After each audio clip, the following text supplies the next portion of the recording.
Okay. I think we're good. I think we can start it. I'm gonna be honest. I'm gonna be honest. Okay, here's the details. Here's the details. I I got a new PC in between the last time I streamed on It Gets Better's channel, and I had to re-add everything. I had to re-add everything to make sure that it was, all set up properly. So bear with me if things are not working. I think we should be okay though. I think that's why I think today I'm gonna try to like take it easy for the most part, and maybe I'll do some gaming. Maybe we'll just hang out for 3 hours. But hi May, hi Zaz, how are you both doing? Thanks for stopping in. Thanks for allowing me to be a little less lonely today. We love the new PC though. Oh yeah, I'm glad that we have the new PC. Also, uh, spoilers for the two people that are in the chat right now.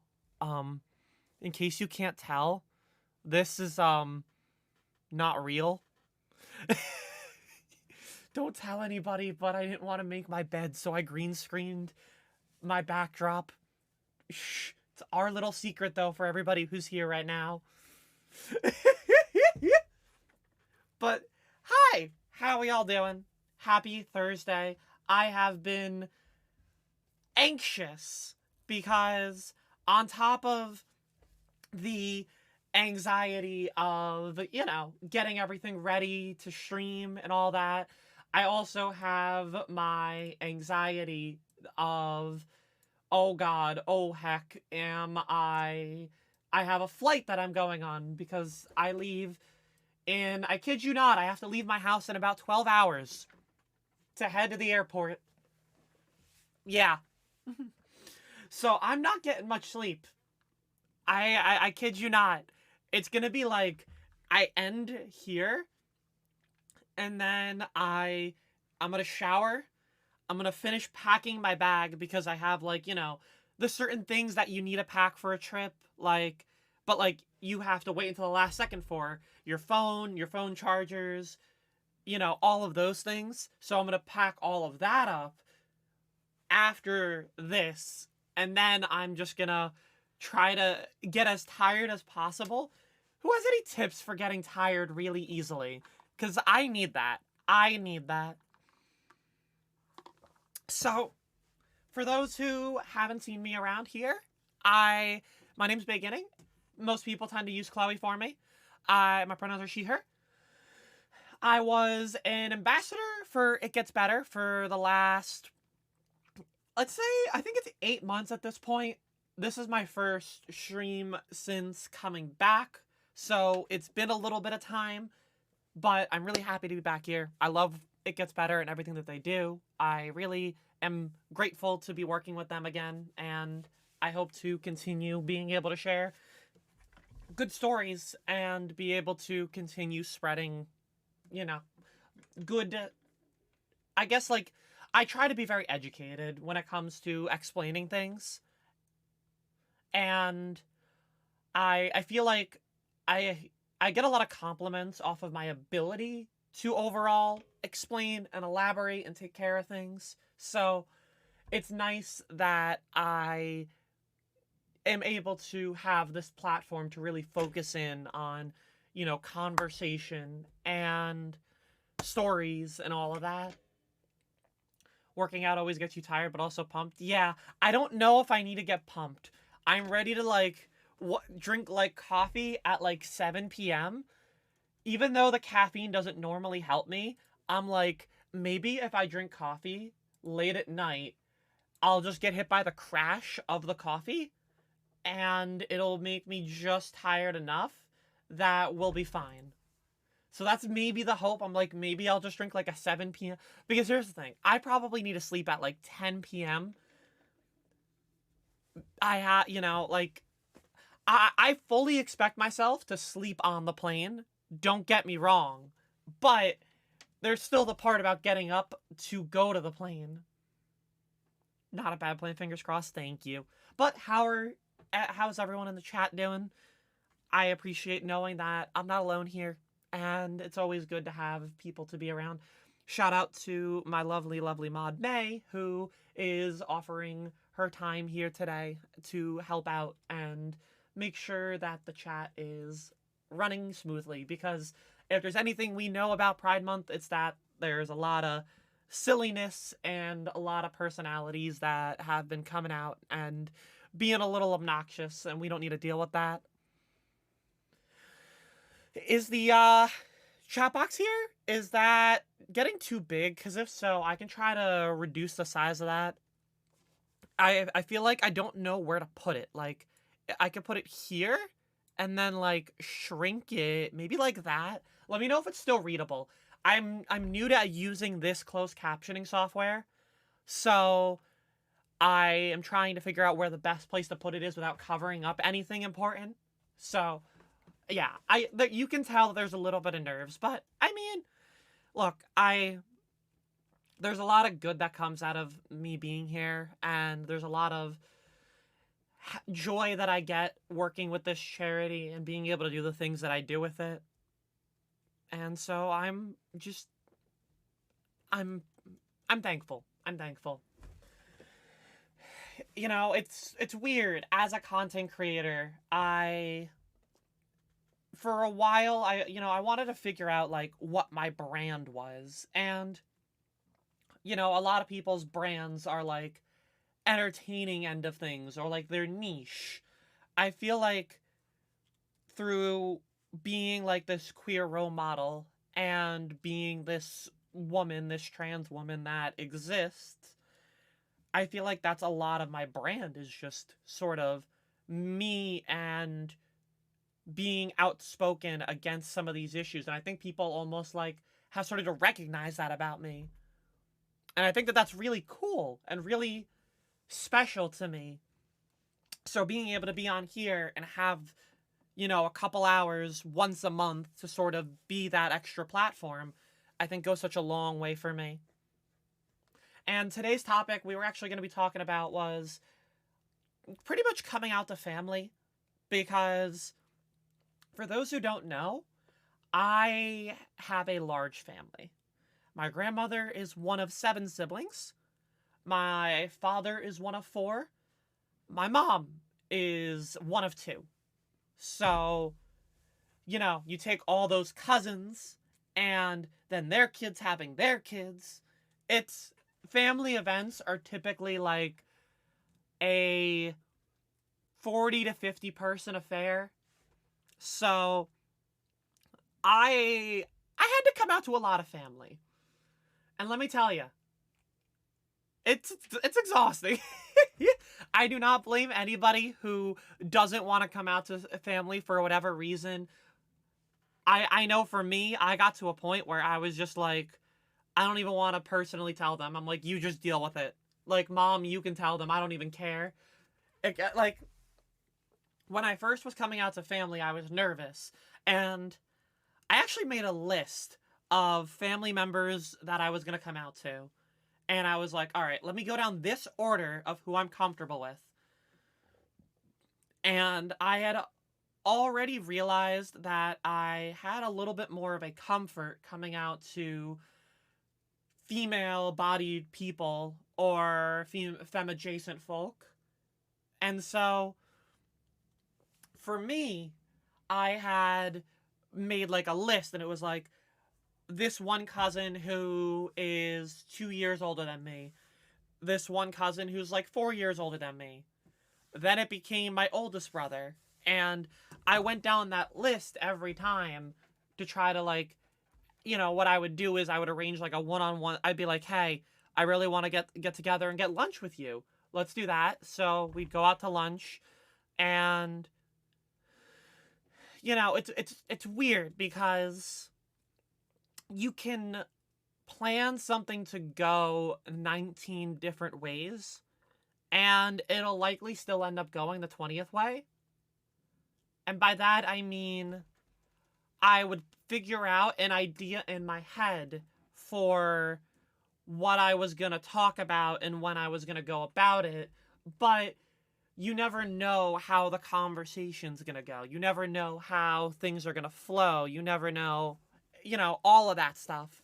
So for me, part of that was I didn't really want to have a like true plan per se, because I knew that if I planned it and I was like dead set on that going the way that it was, I was only gonna get even more anxious when it didn't happen to that moment. Yeah, and I think that that's something we can like all generally relate to, is just that feeling of like planning something and it not going the exact way that you're planning it. And I am the kind of girl that is much better off when I kind of throw myself into the fire. And by that I mean I have to the less that I think about something, the better off I feel as a whole, because I need to not get into my head and like not think about it nearly as much. The longer that I give myself the ability to plan about it or think about it, the more likely it is that I will inevitably, maybe panic, or I'll have anxiety and probably not want to talk about it. And that was like the last thing that I wanted to do when I was coming out to family, especially early on, because, again, I would plan these lunch dates or dinner dates and I would use those as my way of coming out.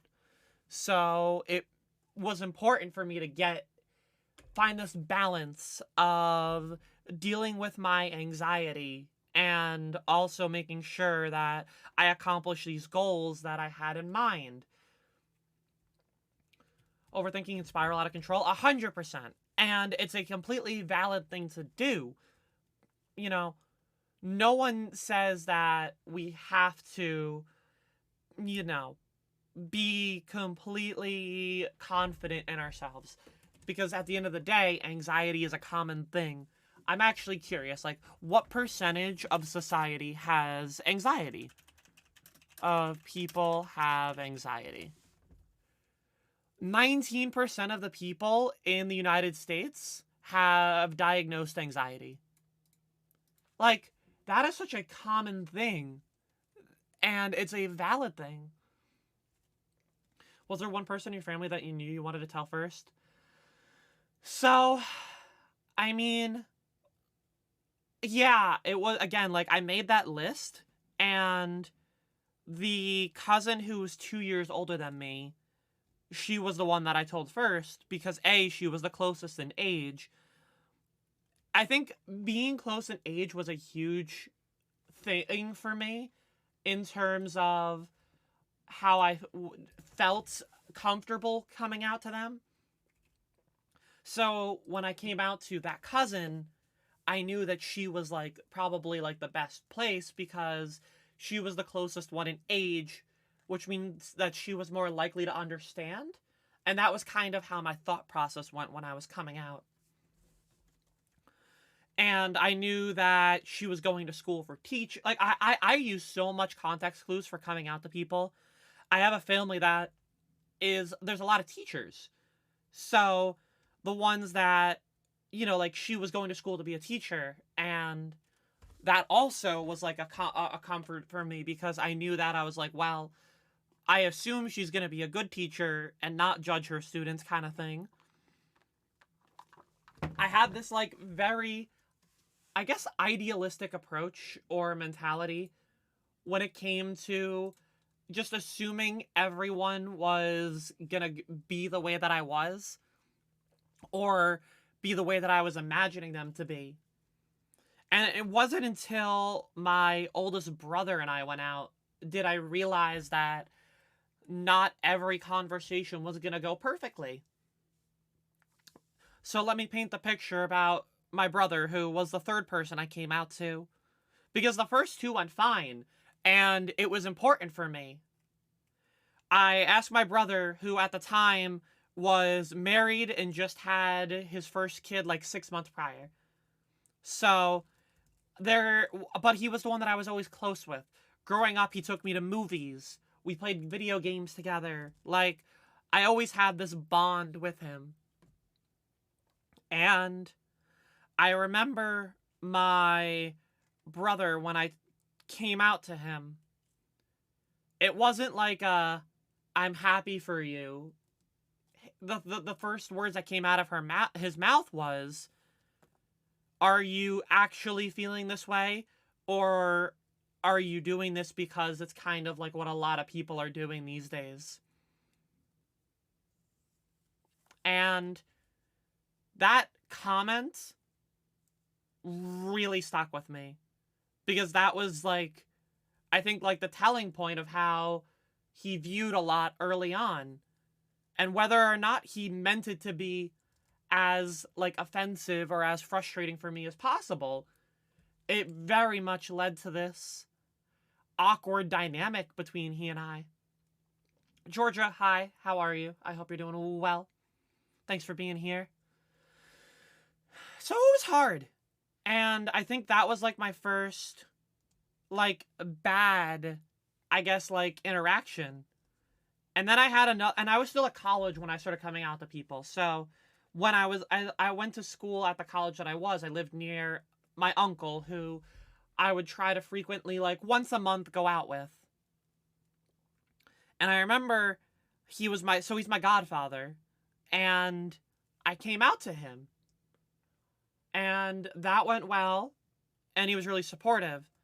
And then the next time we go out, his wife comes with us to dinner. And I'm like, okay, I'll come out to her then. And I go and tell her. And she goes, oh, sweetie, I already knew. Your uncle told me.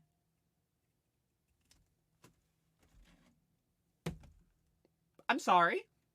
I didn't give you permission to tell. I didn't give you permission to tell that story. I got really annoyed at that. And then I found out my oldest brother did the same thing with his wife. And it got frustrating for me. And I think that sort of also fueled that desire to care less about coming out, because people were already trying to, like, talk about me as if I was like a gossip topic and not letting me have my time. Because that's how it felt when I didn't get to share it in my own words instead of it being relayed third party, especially by people who aren't around my daily life. And I think that that was probably like the most annoying aspect to it for me. But otherwise, I think, like, as a whole, anxiety played like a major part in my, feeling of stress and my feeling of, things aren't going to go well, because the anxiety was telling me, oh, you're going to have the worst reaction possible. They're not going to want to be a part of your life anymore. And those were all like the head spaces that I was put under. And it wasn't good for me. It wasn't good for anything. But generally, I had good reception. I'm lucky. I know it's not the case for everybody. But the idea that I almost had to, like, plan a lunch date with everybody to come out with individually, or, like, the only person that I kind of did it on a whim with was my mom. And how that story goes is, I was sitting in the car, my mom and I were going out to lunch after she picked me up at college. And she saw my nails were growing. And she makes a comment like, so why do you have long nails? Is it like you're, are you trying to tell me something? Are you gay? And I was like, no, actually, I'm trans. And that was that. I had zero plan to tell her that. You remember how hard I used to be on myself? I still think I'm hard on myself, but you're right. I definitely was even, like, worse. Like, every little thing I would beat myself up over. I didn't allow myself to have any sort of confidence, because every negative thing I associated with it being my fault. And I wouldn't allow myself to have that separation. And it's not healthy. especially because we need to be able to feel better and feel good about ourselves as a whole when it comes to coming out and being able to have these conversations. If you're not confident with yourself, you're not going to want to do that. And it takes a level of self worth and self realization to be able to be like, okay, I'm able to be happy with myself and I'm able to be myself. And I'm going to tell these people this is really who I am. And, my experience, I never even had to come out from I had to come out with the idea. Sorry, I got like a random person trying to be like woke in my in my mentions on Twitter. So like that showed up on in my like in my mind. I lost my train of thought, but like I have a lot of streamer friends who have come out this year, especially this month. And I think that there's a lot of people who I guess are finally just starting to get to that self-worth moment and that self-confidence in themselves that they are worthy of being able to be out and proud about themselves. I mean, that's what Pride Month is about. You're supposed to be happy about who you are and be proud of your identity. And I think it's really important to find that self-worth and uplift the people who are still trying to find that self-worth. And it's never easy. It takes time. Everybody's going to go on their journey differently. And I think that's an important thing too, is that no one's journey is quick. No one's journey is, the same as somebody else's. And I remember when I was first coming out, that was something that was important to me to realize, where I actually wasn't trying to talk to a lot of queer folk, because while I think it's good to have queer friends, I didn't want to hear their experiences and have it indirectly or possibly dictate how I felt or how I was thinking. So I sort of was like, hey, and nowadays, like, that happens where, like, people will be like, do you have any advice? And I'm like, I didn't let myself listen to people at the early stages of coming out because I didn't want anything. I wanted to make sure who I was being was what I wanted to be and not what was influenced by my surrounding. Because I think we often lose that, especially nowadays in society. We have a lot of culture and a lot of personality and a lot of people in general that oftentimes are the reason that you act or present a certain way. Zaz, I would love to answer that question. Let me just run to the bathroom real quick, and then I'll answer that question, because that's a lot, and I want to make sure I give you the time, and I really have to use the bathroom. So I'm going to put up the BRB. I know we just started. We're having some good talks, though, so I will be right back, everyone. Listen to the music. Oh, hang on. The music is not on this tab. Give me 1 second. I knew I was going to mess something up. Hang on. There you go. All right, now you have your music. All right, I'll be right back. Just give me 1 second.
Loose, Pika, hello. Sorry I dipped out as soon as you ended up leaving.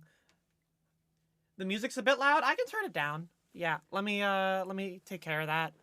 Yeah, I had to adjust or for those who weren't here at the start, I this is my first time streaming at it gets better on my new computer.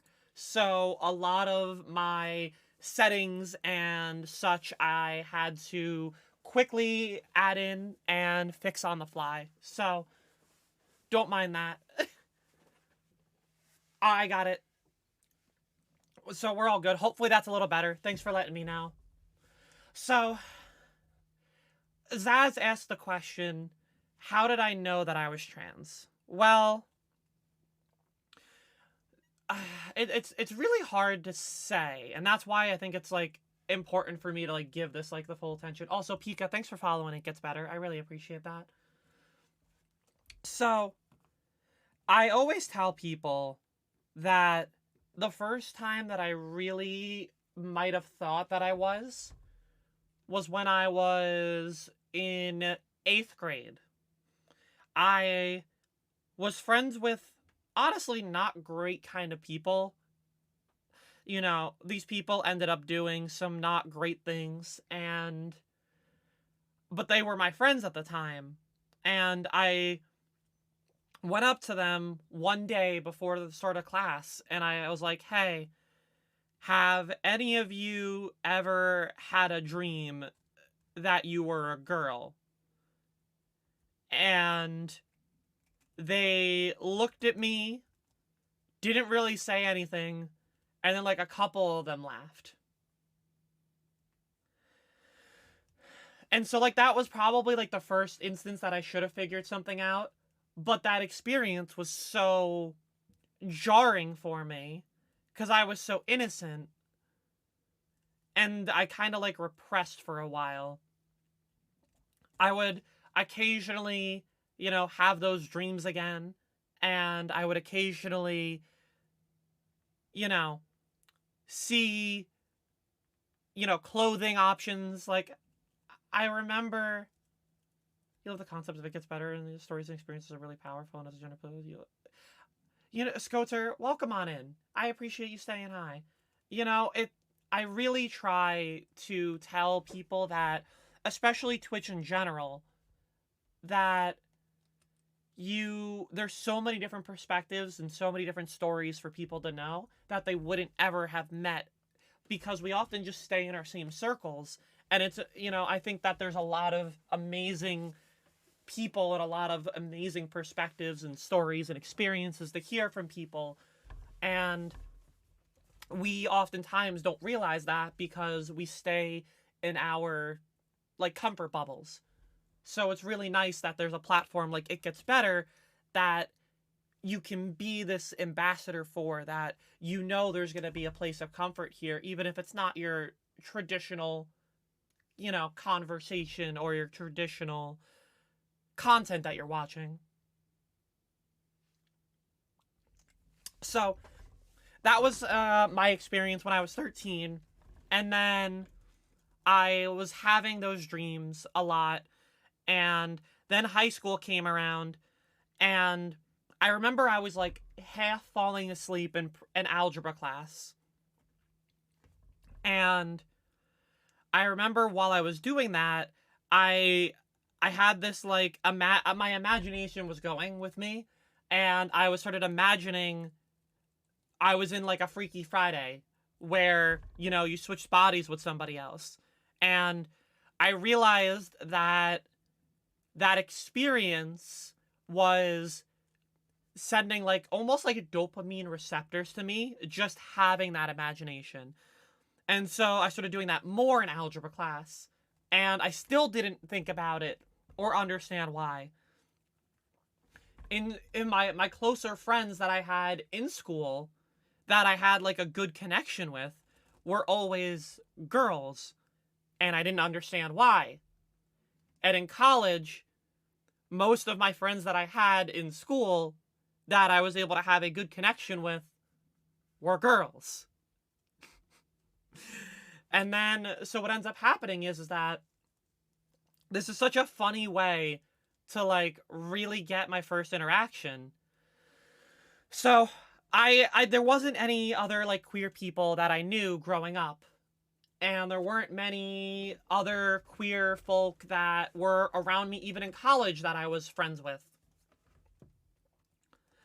So but I've always been a gamer, and I've always loved being online. I've been playing, I had Xbox Live when I was 11. Like, I've been online forever. So, I was playing a I was playing a game that you had like clans and guilds and like that kind of aspect. So we had our own Discord server for our, clan. And somebody had joined it, and I remember I had said she to them, and they corrected me, and I don't think I comprehended it. And I remember saying she again, and then they got like sad and upset. Because again, I wasn't like comprehending, but I started to get close to this person. And that's when I started to realize the whole, they were trans as well. And through talking with their experiences and their story, I remember there was like what, and I became like really close with them. Like, we talked for every day for probably like 2 months after that. And I got really good at getting pronouns correct because, that was like my actual experience with it. And then I, I messaged them one night and I was like, hey, so here's like the situation. Oftentimes when I go to sleep, if I'm struggling to go to sleep, what I was doing was I would try to imagine myself already having the body that ideal body that I wanted. And I would, use that imagination that I was doing in high school and have, like these scenarios and almost like picture like a movie. Like, I would just, live an everyday life in this head, and it would sort of calm my headspace down to the point where instead of my ADHD brain running all over the place, I then had a spot to think about that sort of focused me and relaxed me. And so I asked them if it meant anything when I said that. And I remember, he said, hey, it could be something, but that's not for him to dictate. It's up to me to discover that. So I really call that like my moments of considering it, because then I'm able to, go back to all of these life events that sort of, maybe not fully make sense for it, but, they have a reason for it correlating to coming out now. I didn't like being in the boys' bathrooms. I had anxiety going in there. I never really did any of the things that like my brothers did or my dad wanted me to do. I, there were a lot, like, I understand that a lot of things are unnecessarily gendered, but how I was able to come to terms with my identity was finding those specific experiences and being able to be like, well, all of this now makes sense. All of that now makes sense. But the biggest hurdle was allowing myself to believe it. I spent about a month beating myself up saying, no, there's no way that this could be true. And I remember telling myself these words. I remember saying, what if I say that I am actually trans, and then months down the road, I realize that I'm actually not? And that was like my hesitation. But then I sat there one night And what I ended up sort of thinking to myself was the idea that if I'm stressing so much over this decision and I'm thinking about it as much as I am, there's probably a reason why, and I'm just giving myself excuses as to not allowing myself to be who I am. And after that, I was able to come to terms with myself. Lilith, hi, hello, how are you? Can I just say, I have been pronouncing your name wrong ever since I know you, and the only reason I realized I was saying it wrong was because you introduced yourself to Sorry yesterday. And I feel bad that you never corrected me.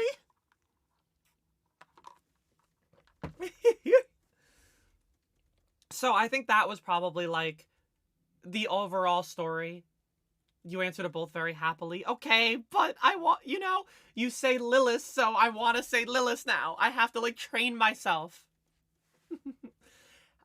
How was your stream? Also, everybody please go follow Lilith. They are another It Gets Better ambassador. I have been interacting with them even more lately, and can we get some claps for them as well? Because they raised over $4,000 for It Gets Better this week. And they've also done a lot of shenanigans, like drink pilk.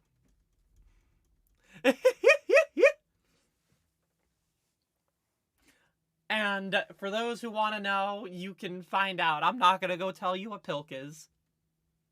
So yeah, Zaz, I think that's the answer overall. So it wasn't until I was like 20 is when I say it was April of like 2020. I feel like you're trying to figure out who you am and your thoughts help. Of course. And I know it's important to try to figure out that self-discovery. And again, one of the things that I was talking about is that I know everybody's journey is going to be different. I know that anybody's experience is going to be a different experience than mine, and yours can also be different.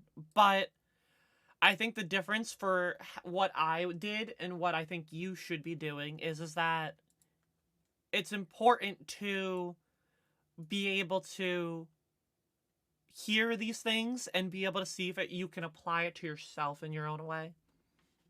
You know what I mean? Oh, God. I heard like a static sound all of a sudden. I tried to open up my capture card because I was going to be like, all right, I can go play games. And I'm like, is my capture card just not working right now? Because if so, then we're definitely not doing a speed run today. I was about to be like, all right, I'll get a speed run in while we chat, but I think right now I'm having a capture card issue. And I don't feel like breaking anything, so no Kirby today. That's okay, though. I don't mind just chatting. I'll find something else to do, possibly, but I think I'm having capture card issues, and the last thing I want to do, for those who don't know, the last time I had capture card issues, I tried to unplug the capture card, which then somehow froze my camera, which then somehow broke my stream deck, and we spent about 45 minutes just playing tech support on stream. And I don't need to do that here. I'm going to be honest. I don't really need to do that here.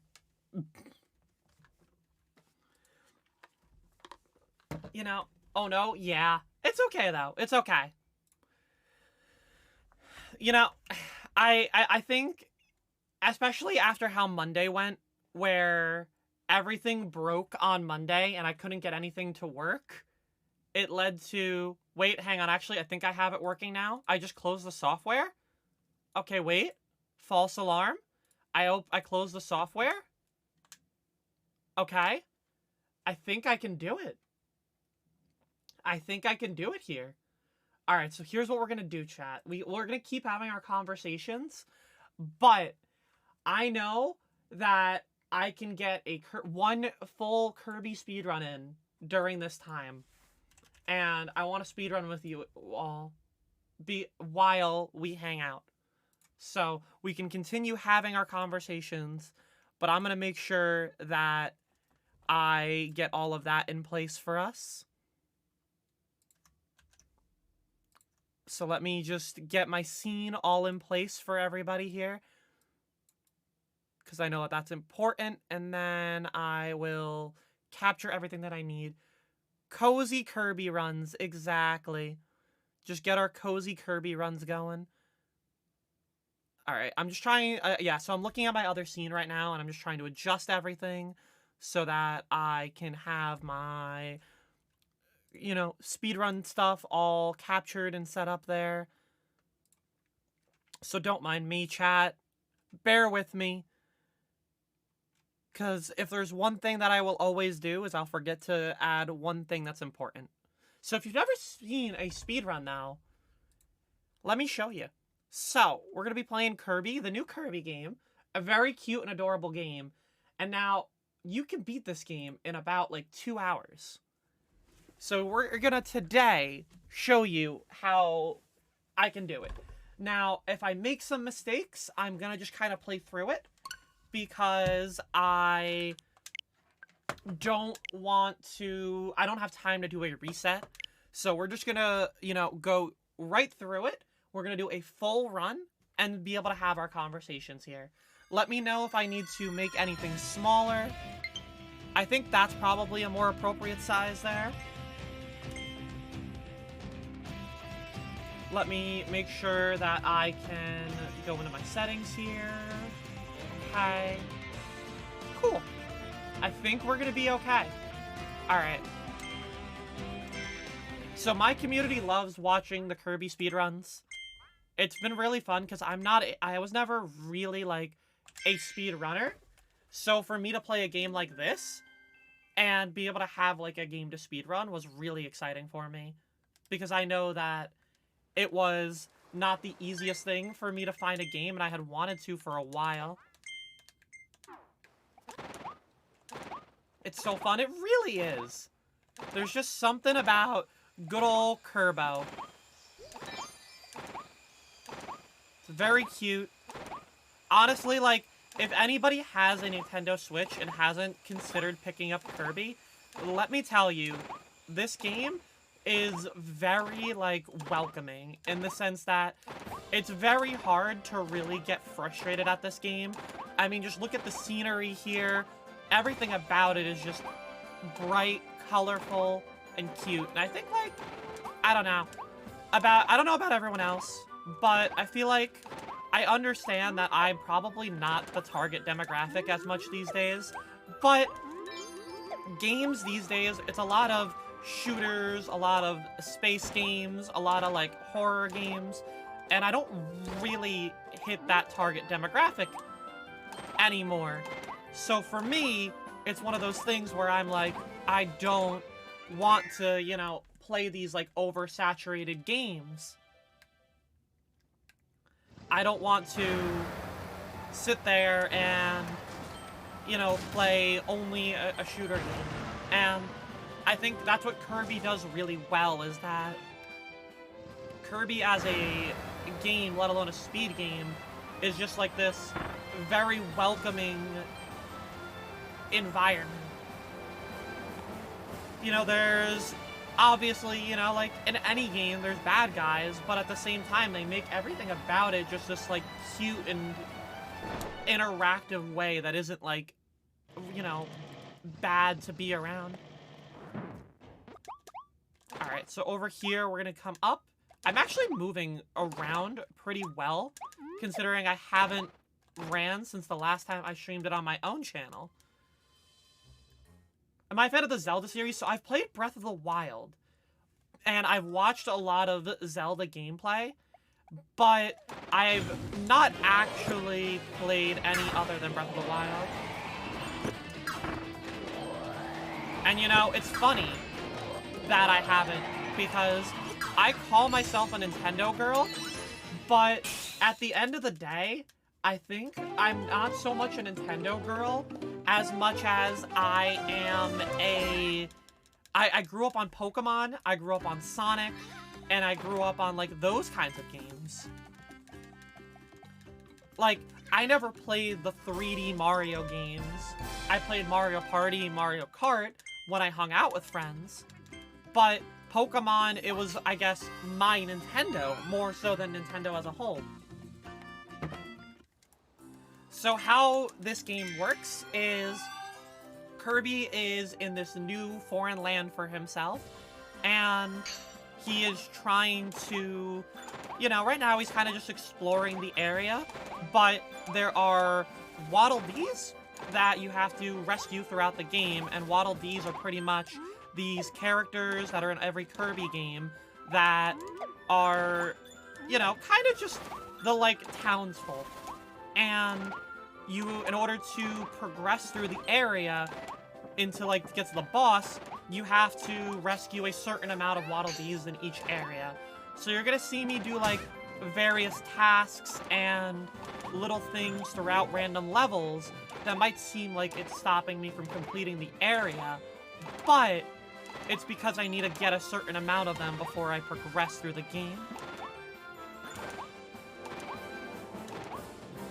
So I'm just sliding around right here, and Kirby will, after this level, we're gonna get a fire ability, which is our main ability to kind of move even faster. Scoter, what kind of games do you like?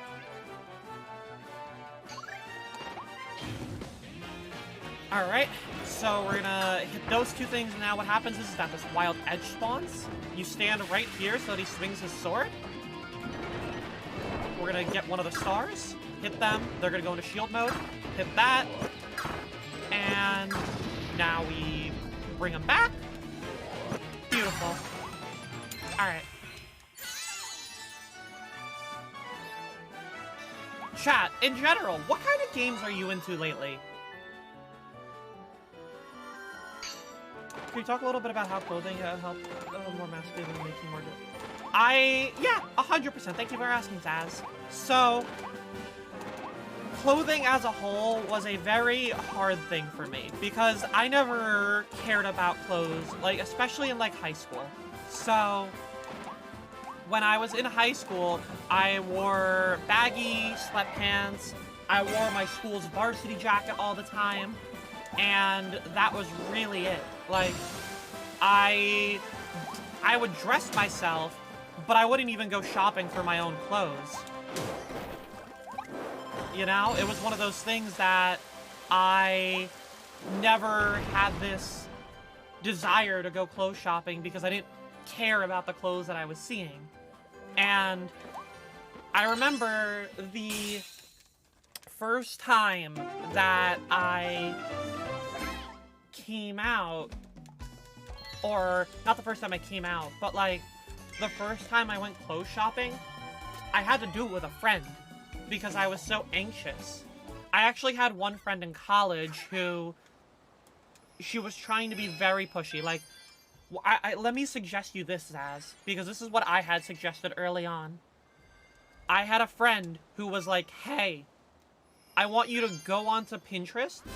I want you to just search, like, women's outfits and, you know, just, like, full-on outfits, and then just, I want you to pin all of them. And after I did that, my friend goes and she's like, okay, so I see the similarities. You like cardigans, you like this kind of clothes, you like this kind of clothes. And you know, it helped me sort of get a grasp onto a little bit of what I was looking for in clothing. So the first couple things that I bought were more androgynous, but they were cardigans. Because I knew that that was something that I already could tell that I would enjoy wearing. And I actually still own some of those cardigans, even though I don't really wear them anymore, but I still own them. You know, the one thing to keep in mind about doing something like the Pinterest board is that you have to allow yourself to know that you might not be, what's it called? That you might not inevitably feel good at times looking at them because, you know, maybe it's not your ideal body type. But because you're not at this ideal image of yourself, I think that also allows you to sort of understand yourself a little more. Like, knowing that I didn't have these, like, female-bodied people, and I wasn't shaped the way that they were, it still allowed me to sort of confirm any sort of feelings of what I wanted to perceive myself as, or who I wanted to be perceived as. Yeah, honestly, I've kind of forgotten that I had that tip recommended to me. It's definitely something that I haven't thought about in a bit of time, because it's not ever something that I have really needed to, like, think back on. Because I know that it definitely caused me a fair bit of overall dysphoria, but not to say that I, you know, not to say that it wasn't a beneficial thing in the grand scheme of it at all.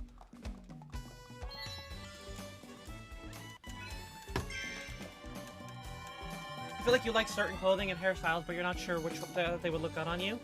So, the one thing that I would say about hair, and I am a hypocrite for telling you this, but I know it's important.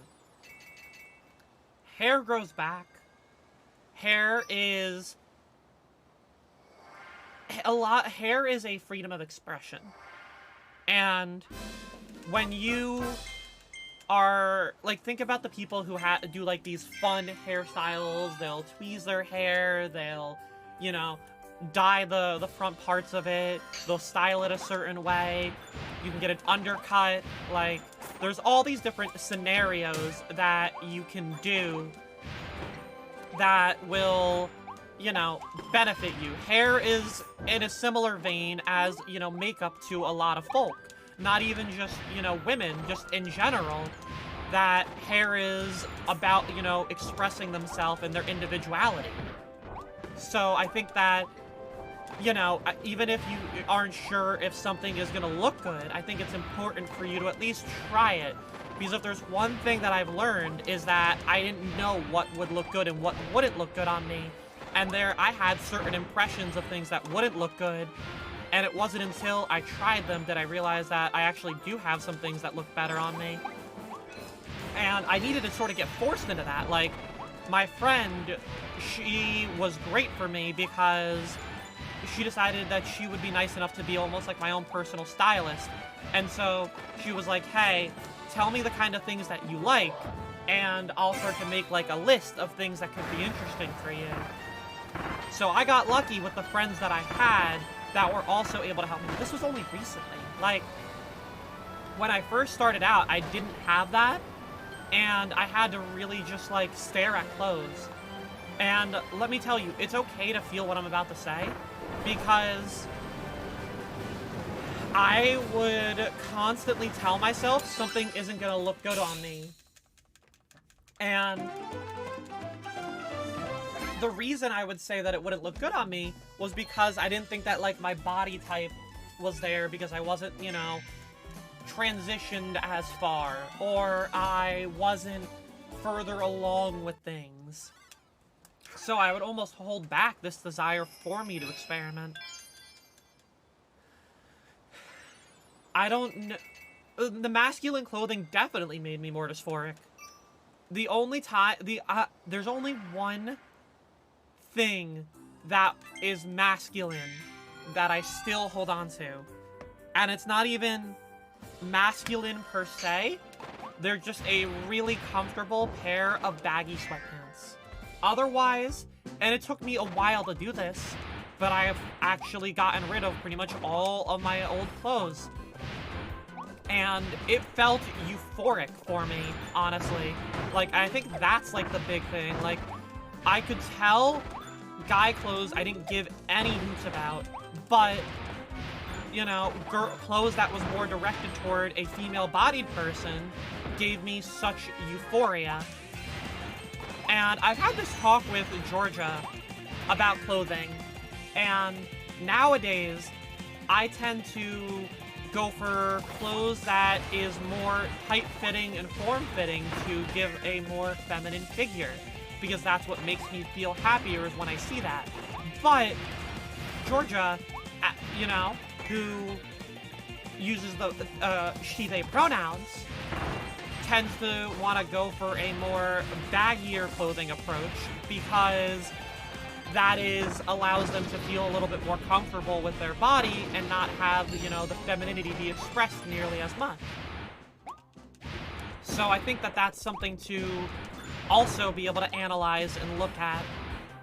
But Friends went such a long day for me, or not, wow, long day. Friends went such a long way for me. And having people who were able to help push me and tell me, hey, stop being a scared little girl and, you know, buy the thing that you're looking at. I think it would look good in you. And I know that's not going to be the case. That works for every single person. But that was huge for me. And I remember that when it comes to family, one of the things that often made me the most, like, anxious about wearing clothes was around family. Because my mom, while she tries to be as supportive as she is, at the end of the day, my mom will often comment on the clothes that I'm wearing. And so what'll happen is that she will be like, oh, that, did you just get that dress and something like that? And I'm like, I don't want her to, and like, they're not like harmful comments, but they are comments that I don't want to deal with. I just want to be able to live my life without feeling like every time I wear something a little bit more feminine around the house, I get a comment on it. So I think that was like a big hurdle for me too. Like, there's a lot of outfit chat that I have worn on stream that I haven't worn anywhere else yet. Just because I still don't want to deal with, my mom commenting or anything like that. But I definitely don't see myself ever shopping in the guys section ever again. I can do unisex clothing, but I don't like the way that guys' clothes fits. I don't like the way that it looks. Sometimes I like their designs more than like femme designs, but I also tend to go down the hyper femme direction. So for me, it just sort of makes sense this way. Alright, so for those who are watching the game right now, I'm getting into the first boss battle here. So this is a little monkey, and I switched off to get to the sword because of the fight that we have to do right now. So you see, I have the sword, and now we just have to do a boss battle.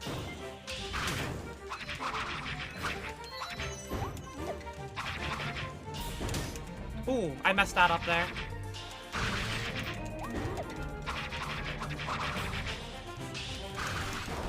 Okay. This is not a good boss battle by me in the slightest. Yeah, this is definitely not a good boss battle by me at all. I tried to do too much here. That's fine, though. And it sounds like, yeah, they're good fall steps. Exactly. Like, we need those steps always. And I'm not gonna ever, I'm gonna be very thankful for those steps that I was able to have. Because I know that I am lucky that I was able to take the steps that I was.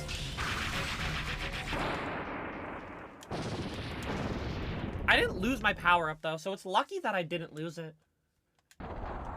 But yeah, I think that we as people typically will not allow ourselves to try certain things because it pushes us out of our comfort zone. Or we're afraid that when we put the effort in to like something, it will inevitably not look right, or we'll deal with that whole insecurity aspect there. And it's not easy.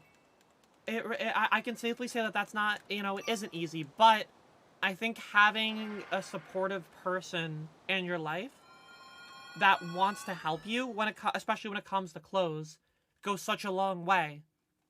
You know, I miss this one friend of mine.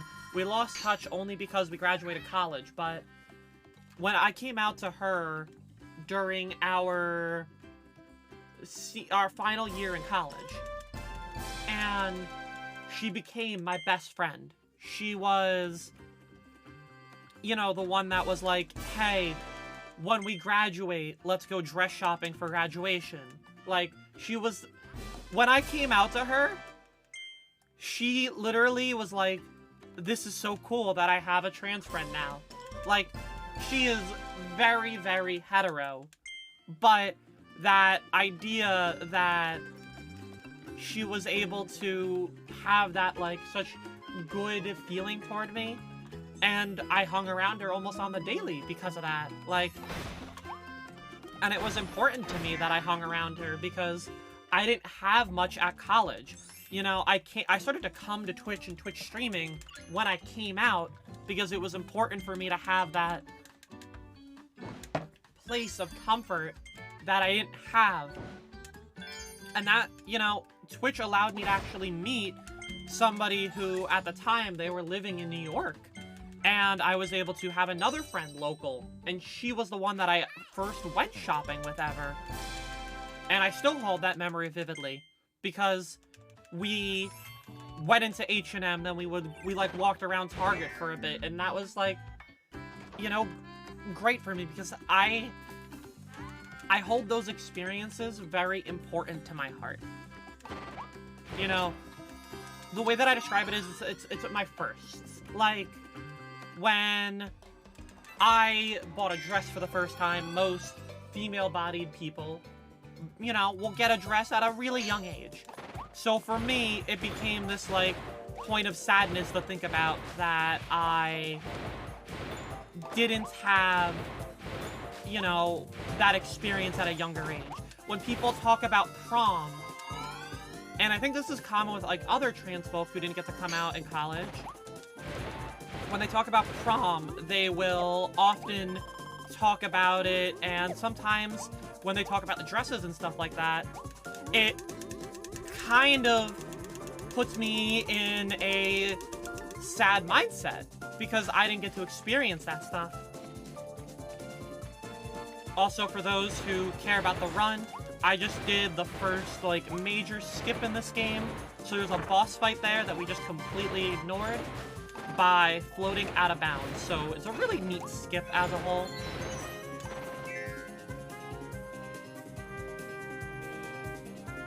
I feel like I'm moving surprisingly well right now with this game. Like, it's so interesting to me because I'm so focused on talking about this conversation about clothes and everything like that, that maybe I'm not overthinking how the game is going. I think that might be, like, a big thing for me when it comes to speedrunning, is just having, like, something else to do that I don't overthink the process a little bit. Aw. Well, I didn't know that that's how that would work. Unlucky. Okay. Still didn't really lose any time there. I actually would have saved time if I didn't kick that crate there. I was moving really, really well. I feel like certain clothing and hairstyles tend to make you sad. Yeah. And you know, like, I still want to do hairstyles as, like, I met a new friend. Her name's Raven. And, you know, she was doing a stream where she had her hair up because she didn't want to get it wet. And she had it in a bun. And I was like, you know, I actually never learned how to do a bun. And she's like, oh, it's easy. Let me show you how. And I'm like, you know, it's kind of embarrassing for me to not have that answer and not be able to do it. But I also have to allow myself to realize that, you know, my growing up experiences were vastly different. I had long hair, don't get me wrong. Like, I had a long hair phase when I was in middle school. Again, probably should have figured something out, but I remember I was in 6th grade and my hair was long enough that when I went trick-or-treating, I had an old lady give me a necklace as a part of my gift or my Halloween candy, because she was like, girls get necklaces. And I didn't understand at the time why my friend that I was trick-or-treating with didn't get a necklace. And like, I know that that lady didn't mean anything by it, but that again should have been something to awaken, you know?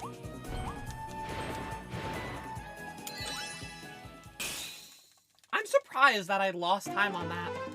I really thought I moved through that pretty quickly. Oh well. I still feel like, as a whole, I don't feel sloppy with my movement. I might just be making less optimal decisions right now. I think this is turning into a possible good run.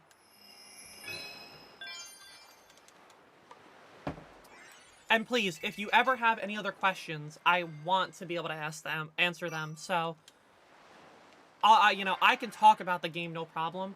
But when I'm here to talk about these questions that maybe, even if you watch me, you wouldn't necessarily have been able to want to ask in a environment that is not as the same as this. If that makes sense. Ooh, I am gonna be so thrown off right now when it comes to movement. Let's hope I just... Oh, that's so bad. Am I gonna get hit? Yeah. Okay. We recovered that somehow, but that was rough. You like your hair long personally, you think it's more that you hate it short? It gets all curly and it just doesn't feel like you. You're sort of envious of people who have straight hair because they have some I think that that is something that a lot of people can understand and relate to, even if it's not like a gendered direction, if that makes sense. Like, I think that, you know, there are people who wish they had straight hair, or for me, like, I wish my hair was more wavy, because I like the way that, like, a wavy hair sort of styles itself. So I know that, like, that's my thing. And if you hate it short, that's a valid thing to hate, you know? Because if it's not you, it's not you. Hair also shouldn't define gender. If it helps you to have shorter hair to feel better about yourself, that's one thing. But we also have to allow ourselves to understand that at the end of the day, there are, you know, gorgeous men that have long hair. I mean, think about, you know, the guys like Fabio that everyone would talk about.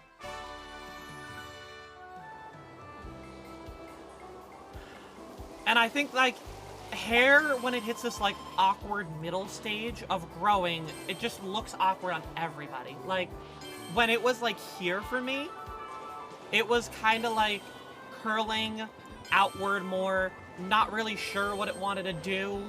And it sort of took this, you know, just patience with it to be able to get to where it is.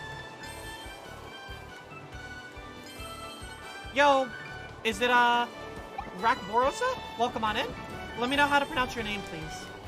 I'm having a lovely day. How are you? And I think, like, being envious of things isn't always a terrible thing.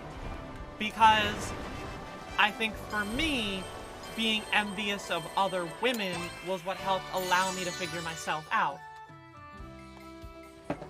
As long as you can analyze the envy that you're experiencing in a way that allows you to not beat yourself up over, I think that goes such a long way.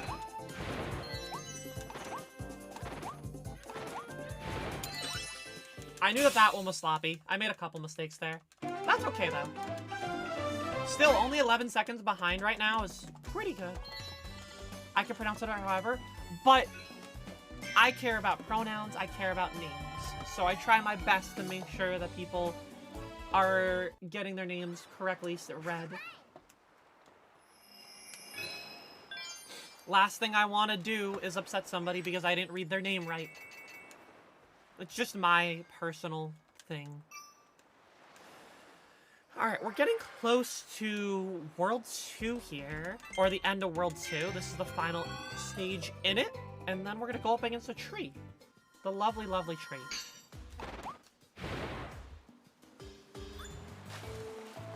Chat, as soon as this stream wraps up, I need to go shower, and I kid you not, I'm probably gonna sleep in the clothes that I'm gonna wear tomorrow to go to the airport, because it'll just save me time with getting ready. Does anybody else do that? If you have like an early day, you just kind of sleep in the clothes that you're gonna wear that day? I'm like, yeah, I'll just change into what I'm gonna wear tomorrow, and that's that.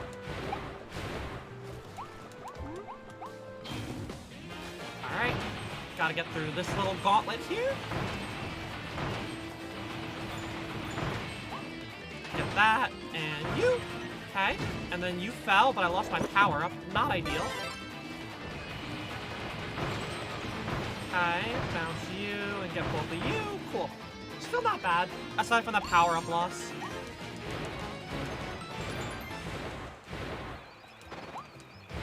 Awesome. So yeah, hair, and the same thing goes with like makeup and like nail polish. I have this desire to get better at this stuff, but I also don't allow myself to be able to figure out these experiences better for myself. Like, I don't allow myself to explore with makeup more because I get defeated easily.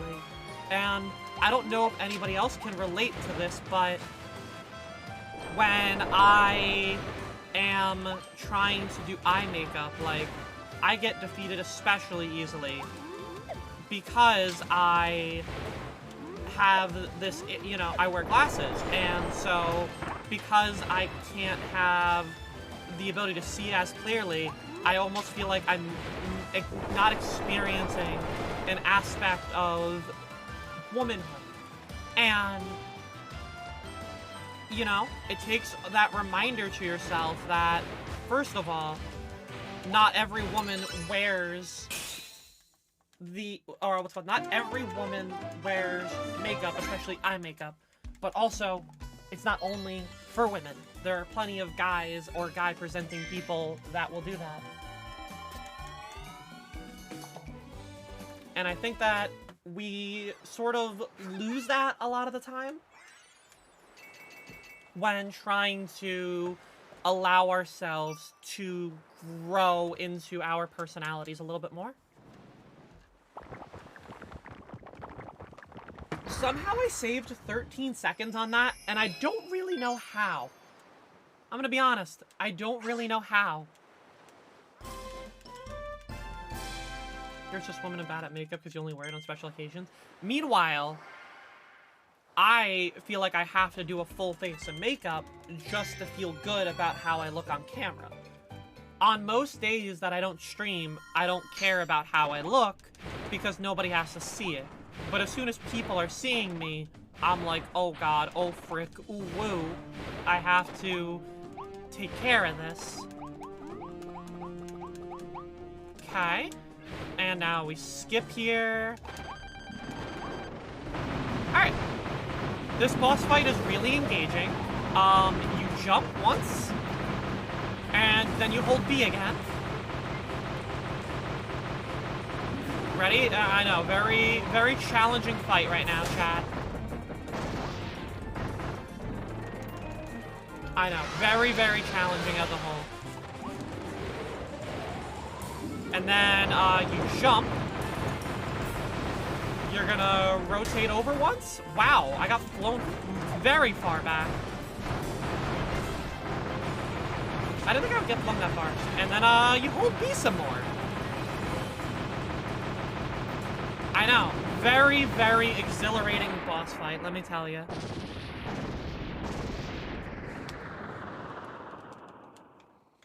But yeah, like eye makeup, makeup is definitely like a area where I struggle with, and I think the big thing for me too, and I don't know, you know, this is another thing, like I don't like asking my mom or my sister for help. Like when I feel like I feel like my experiences, I want to be able to experience them without having, like, my family around for that, because it just feels awkward for me. And I think that's a very valid thing, because, like, I still have a supportive family, but rarely do I allow myself to have, like, a first-time experience. You know, for instance, like, getting my nails done. I haven't done that yet. My mom and my sister have offered all the time, and I'm like, no, I don't want to have my first time be with you. Let me like have this moment without feeling like I have to have it around family. You know what I mean? Alright, on to World 3. This is probably the, like, cutest overall area. But first, I need you to do me a favor, chat. See that little duck there? Can you say hi to it for me? We love that little duck. There's also another ducky in a later level that we're gonna say hi to.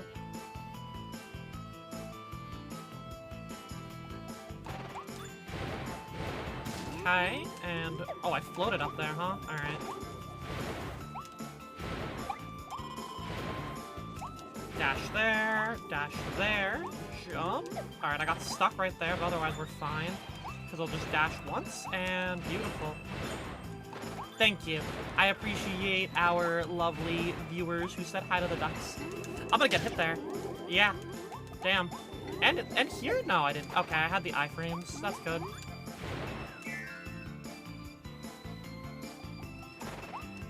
Okay. Oh, I thought I was gonna get frozen there. Ugh, that would have been bad.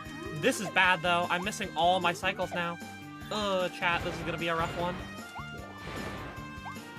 Yeah, I can't make it up there. Alright, this is gonna be slow now. Unlucky. I missed all those cycles there.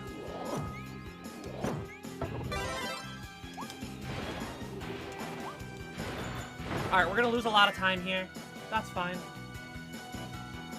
All because I made, like, one little boneheaded move.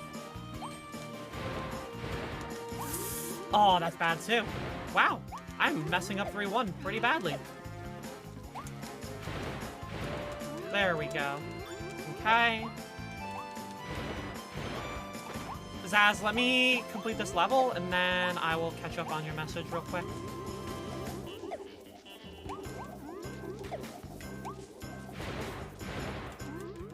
Oh, no shot. I messed that up. Okay, I have to do it this way.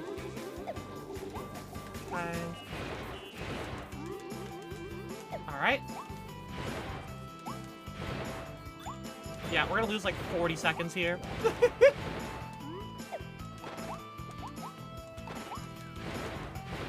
All good? Yeah, I know. It's just, I know that this is supposed to be a conversation, and I'm just throwing away all my time here. Should relate to that. You've been looking at different powder be generally normal nail polish. You're questioning yourself on whether... oh my god, I messed up again. yeah, it's fine. That's why we called it a no reset run.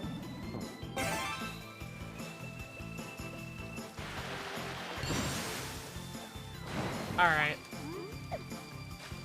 I wasn't expecting the PB when I started today. You wonder if you're trying to look at it to make me more feminine or whether or not you want it. I think that's an important question to ask yourself. Because there's definitely times where, I know we can relate to this in general, whether or not it's about gender identity or just, you know, clothing in general. Because clothing is such a wild dynamic. Where oh, I just bonked my arm into my desk. But clothes are, a lot of the time, we have to understand, like, is this what I want to wear? Or is this something that will be, like, society accepted? Or is this something that, you know, my parents would make me wear comparatively to something I want to wear. And I think that these questions often don't get asked enough because we're very quick to just sort of accept the clothing for what it is instead of trying to have the clothing be a form of expression with ourselves.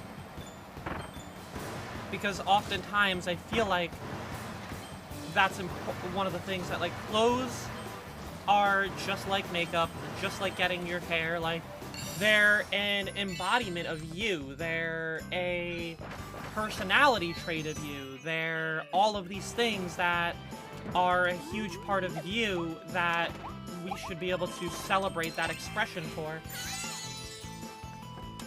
And I think that that is something that inevitably sometimes gets lost because we're too focused on how we're going to be perceived in the clothes and not if these clothes make us feel good being perceived. You know what I mean?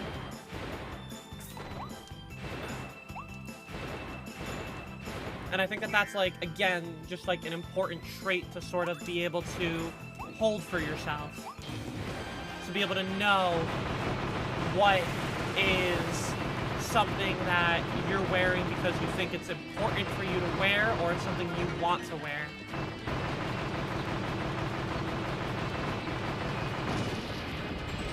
Alright, this is perfect because he's going to get right into the car there. Okay. Cool. 3-2 is not looking that bad for the most part.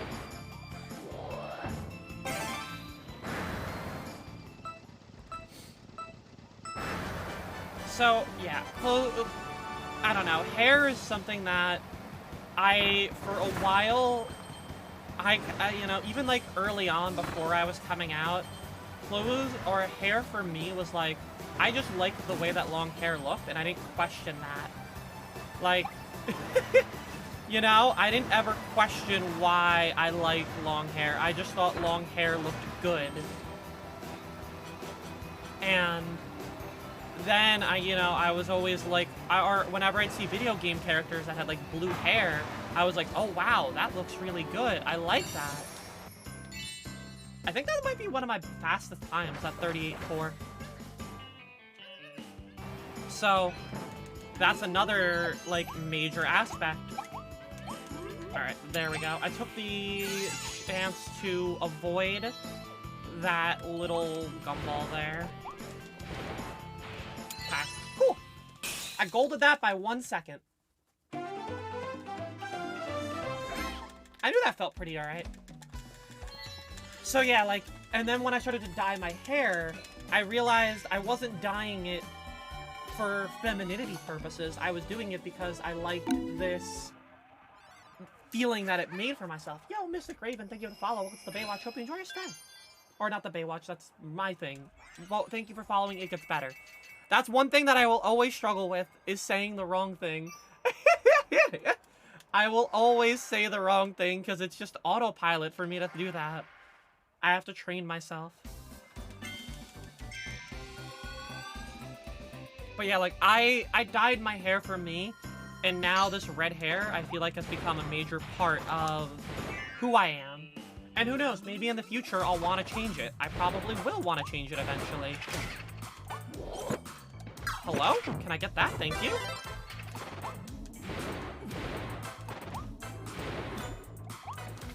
I think it's just important that we don't limit what we want to experiment with because of our potential views on ourselves or how society will view us. And I am a terrible, terrible person of allowing that myself. But I can still acknowledge that it's important to not experience that for your own self. I think exploration and experimentation is so vital to gender discovery and, like, true gender euphoria when the time comes. Because if we don't allow ourselves to have these experiences, then we're never going to truly know what makes us happy and what doesn't. You know what I mean? This is gonna be a very sloppy 3-3. That room was one of my worst rooms. Okay.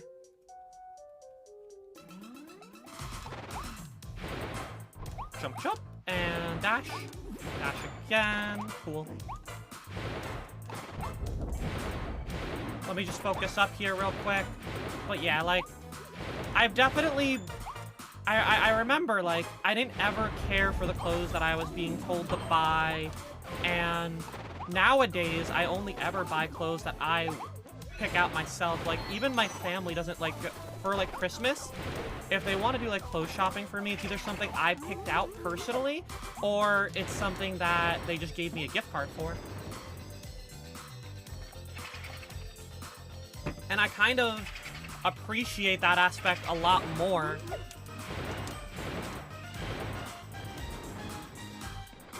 As a whole, like, you know, there are certain things that I was given as a gift. Like, you know, my top surgery I got 5 days before Christmas. So, of course, my mom, trying to be who she was and wanting to be supportive, got me bras.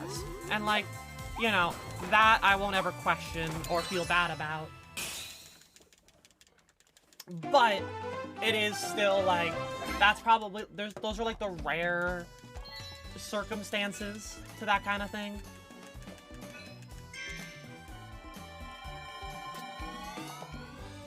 You know, Rack, it's a talent that has definitely come through streaming, being able to talk, and I've always put a priority on the conversation that I'm having with people over the gameplay. If I, you know, sat here in silence and focused up, could I probably get better times than what I'm getting? Yeah! But that's not the whole point of content creation for me. And even when I come on here, it's even more important because the whole point of It Gets Better is, you know, storytelling and being able to give advice where advice is needed. So I feel like I would be doing an injustice to, you know, what I'm trying to do for this brand and this charity as a whole if I, you know, was more focused than actually, you know, having these conversations.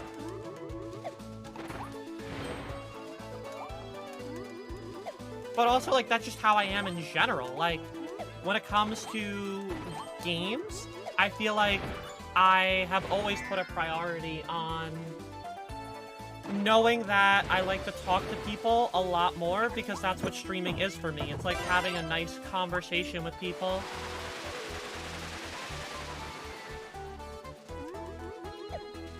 And I appreciate that aspect so much more to me than, you know, playing a game well. I don't get me wrong, I like being good at games. But for me to, you know, not talk to a chat because I want to play a game well that's just not me at all. That was really clean movement by me there. Whew! That was a very satisfying room.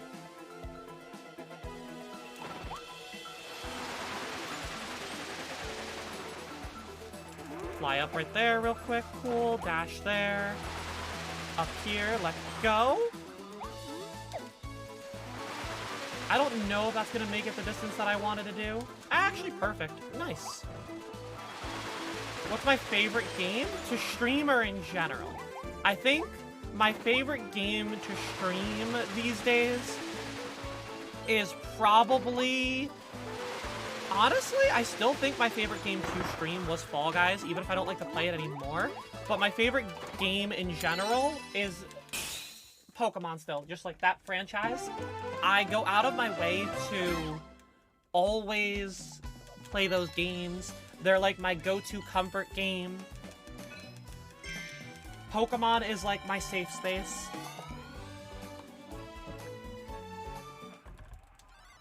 And you know, I've been playing Pokemon my whole life, and you know, that's another thing. Like, I talked about earlier at the start of stream where, you know, I could look back at certain things as to why I probably was trans. And, you know, one of those examples is that anytime I played something like, you know, Pokemon, and after once Generation 2 hit, you were able to choose, are you a guy or a girl? And I always liked the girl characters more. I didn't care for the boys' clothing, I didn't care for their designs, and I always thought, like, the girls looked really good. And again, that's not, like, an end-all, be-all answer to gender identity, but it is something that I think was important for my self-discovery.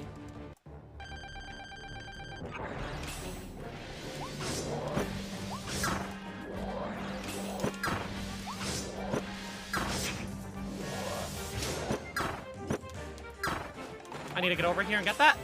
I can't lose it. Okay, we're good. Woo!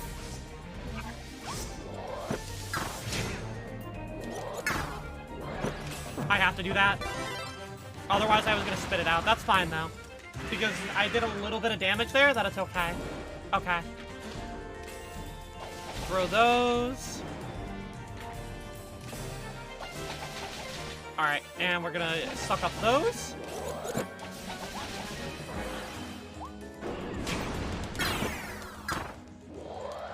Dang it. Aw, I didn't get enough stars there. Unlucky.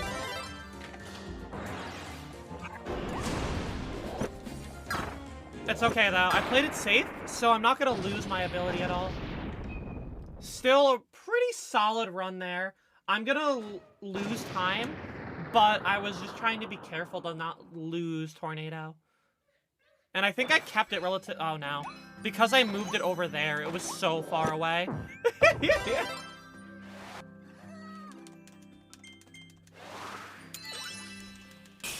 Okay.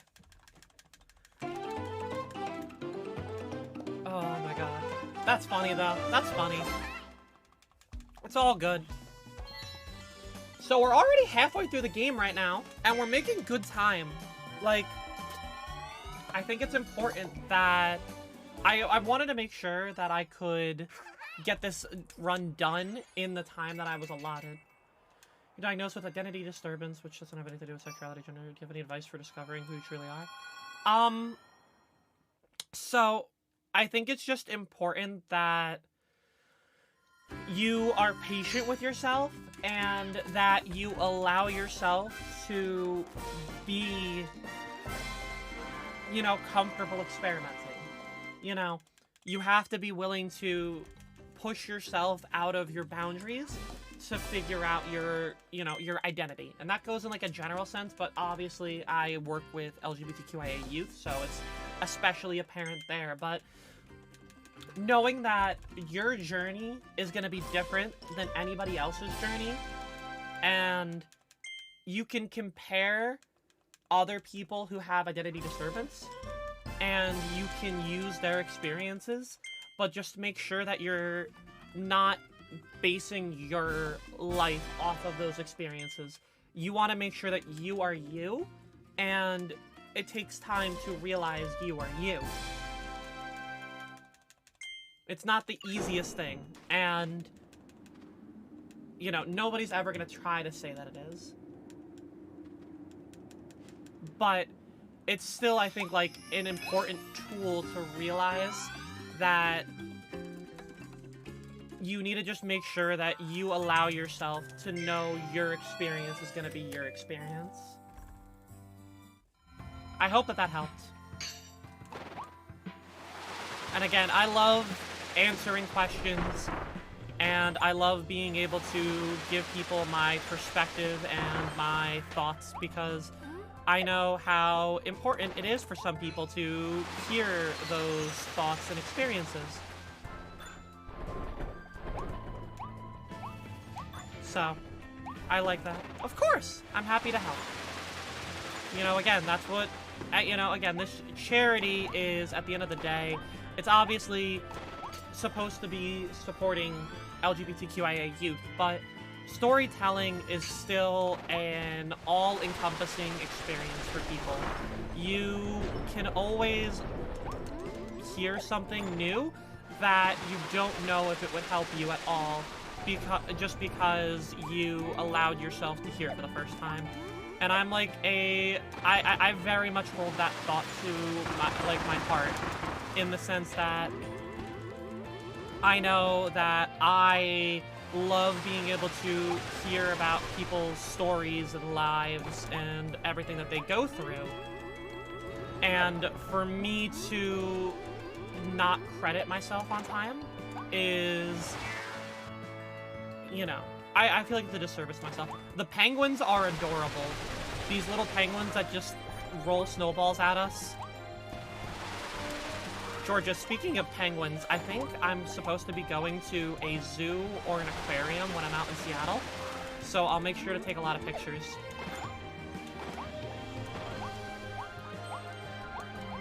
I know that was something we talked about doing together. Okay, head over here. Good 4-1, honestly. Oh, and I jinxed it. I lost a button input right there. Okay, and back up there. Yeah, that was one of the things that I said that I wanted to be able to do. Still save time, though. Not bad. You missed the jellyfishes?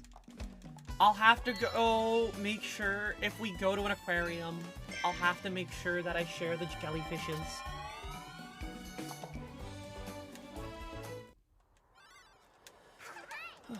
So, we're getting close to probably the hardest trick in the game, but one of the most satisfying. So just get ready. Give it like another 10 minutes and we'll get there. Honestly, for not running this game consistently anymore, I still feel like I only made one major mistake. Otherwise, this has been a pretty good run. I had one bad experience on 3-1, but for the most part, everything about this run has felt pretty solid. I think because I lost about 40 seconds, so I would be pretty close to being ahead on time, which is kind of wild for me to think about. Get up here. Okay. I got paranoid because it wasn't activating the, Waddle Dee effect. Alright. Get that. Okay. Not good. I shouldn't have gone for that one, and I should have recognized that. Okay, cool. I got them both. That slow-mo took so long, though. Alright.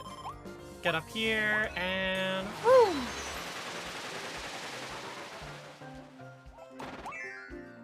Alright. So, this is probably the most... I guess, there's a lot that you have to do in these next couple rooms of this level. There's a lot that goes on here as a whole. I always get hit by that, and I don't really know how I avoid it.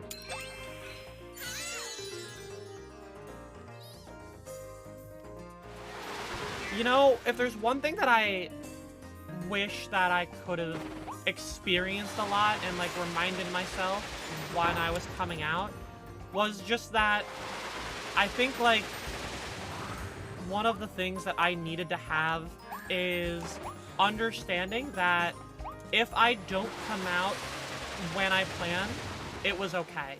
Because I definitely would force myself to come out to family when I would have those lunch and dinner times, because I was well, if I'm not gonna do it now, when am I gonna feel like I have a time? But I think that caused me a lot of generalized anxiety as well, because I would sit there and, you know, force myself into these less comfortable talks.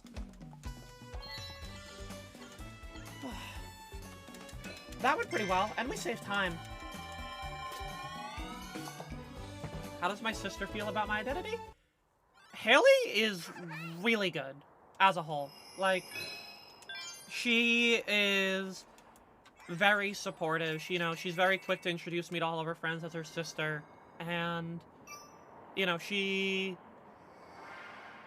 know, I think we have an even stronger relationship since I came out than if I, you know, never came out in the first place. And I think that her and I would both say the same thing. And that is exactly that. That, like, you know, I think that we sort of were able to bond a lot more, and she even, like, will come to my room at times for advice and stuff like that. I don't think she would have done that in the past. But I think it's, you know, she has, like, a lot of trust in me. And I think part of that might have also come because I had trust in her. Because I came out to her before I even, like, came out to my mom. And that was something I would have never expected myself to do.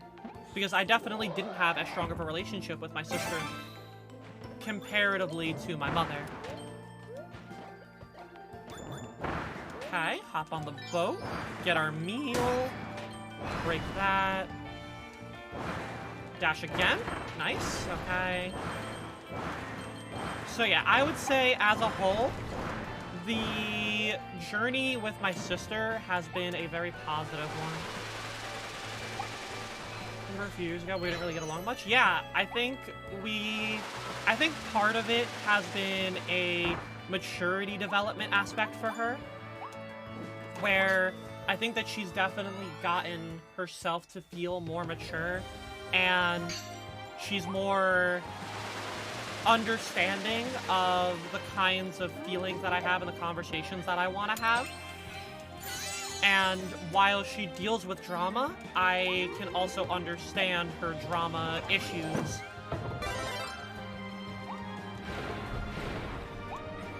So I think that there's a lot of positives that have come through my relationships. It's not that they're supportive as much as I just have less of a relationship with. Like, my oldest brother, I had a slew of problems with, and because of that, I didn't really maintain a good relationship with him. Whereas my other brother, who I had zero relationship with until after he started seeing this one girl who's about to, you know, who's now his fiance, I didn't really have a sort of interaction with him. So it's interesting seeing those family dynamic shifts that I had. But I haven't had anybody outright, like, cut me out of their life kind of thing. I've cut other people out of my life more so than they've cut me out. Because I think that it's important to, if there are people that aren't gonna be the right people in your life, especially when it comes to family, it's okay to say, hey, I'm just not going to associate with you nearly as much anymore. Yeah, and I know that my circumstance is very rare. I know that I have a lot of luck in the sense that my family dynamic is a lot better than a lot of other queer folk. And I will never take that for granted. But that also doesn't mean that I don't have, like, lessons that I can share with people, you know? And I think that that's also, like, an important thing. There's no, like, not that you are, and I know that you weren't, this is just kind of, like, how train of thought works, but there's no reason to ever, like, you know, gatekeep being queer. Like, just because my experiences will be different than somebody else's doesn't make them any less, you know, different. And I think that's an important thing to realize.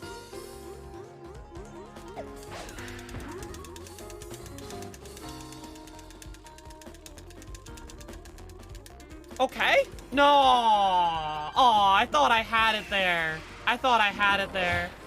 Dang. I thought that was a good one. Unlucky. That's okay. We'll just have to be a little bit more careful going forward.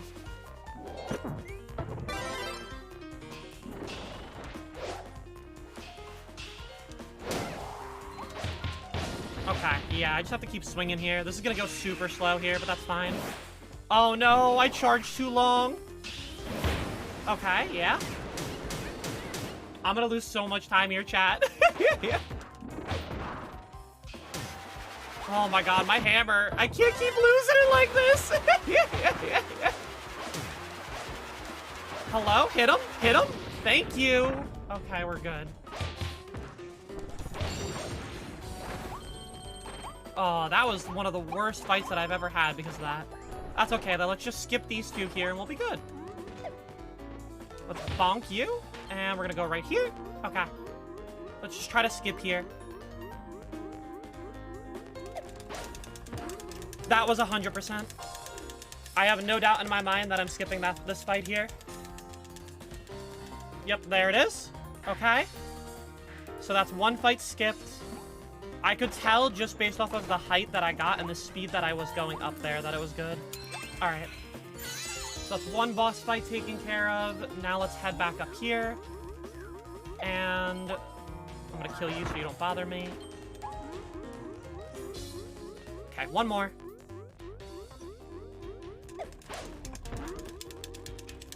I think that's gonna be okay. Yeah, we're okay. Cool. Nice. So we honestly still save time. I still save time despite having to fight that boss. This run can still actually PB.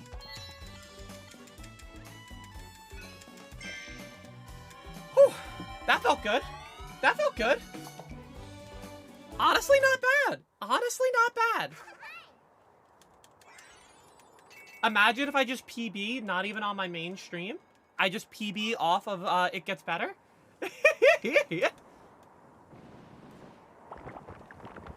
Only you can really say you were here. Alright. Time to fight King DDD for the first time.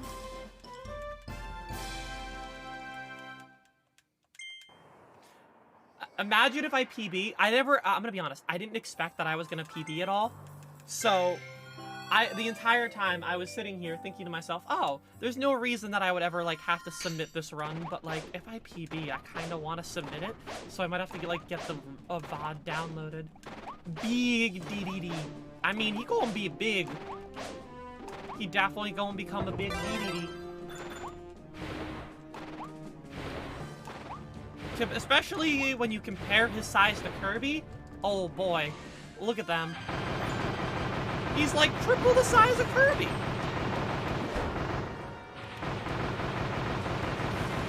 Okay, we just do that spam right there. Nice. We're gonna walk toward him here, and we're gonna dodge. Nice. Got the quick time dodge. You know what, that's fine. I didn't dodge that. It's okay, though. I need to just...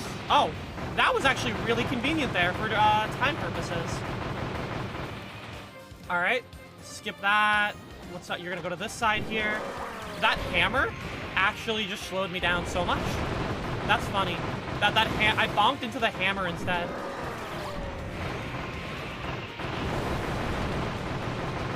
This is a really fast fight otherwise against DDD. Nice. I think that might have been... This might gold. I feel like there is a potential for gold here. Like, that fight felt really fast. Let's see. Yep. We are officially in the green again. We are saving time on that fight. Look at that. Absolutely having a good run here. I wasn't even thinking we were going to be able to stream Kirby today. And now look at us. Absolutely cracked gaming. So not only do we get to have these important conversations here and It Gets Better, but you get to see somebody possibly get a PB. It's the best of both worlds. Just like Hannah Montana taught us. I find it funny how often we, quote Hannah Montana. That was another thing when it came to, gender identity that is a very shallow way of viewing, but also, helped me out. I remember growing up, people would make fun of me for liking the shows that were geared toward a female audience. And it's so interesting how that worked. Like, I grew up watching, you know, Powerpuff Girls, Sailor Moon, and all of these other, like, high, you know, they were still action, but they were just geared toward, like, female empowerment. And it's so fascinating to look at how that, like, opinion has definitely changed with, you know, stereotypes being dropped a little bit more. But it's still something that I never would have, like, really imagined having to experience. Like, why would somebody have to, you know, make fun of somebody's desire to like a, you know, a cartoon? Like, live your life, and there's no reason to like anything different. But that is how, again, like, society was when it came to, you know, gender and things, that everything always indirectly got genderized. Even, like, you know, look at something like McDonald's, where, you know, do you want a boy toy or do you want the girl toy? Like, you know what I mean? And I don't know about you, but anytime that they had Neopets, I wanted the girl toy, because that wasn't meant for boys. And I loved my Neopets.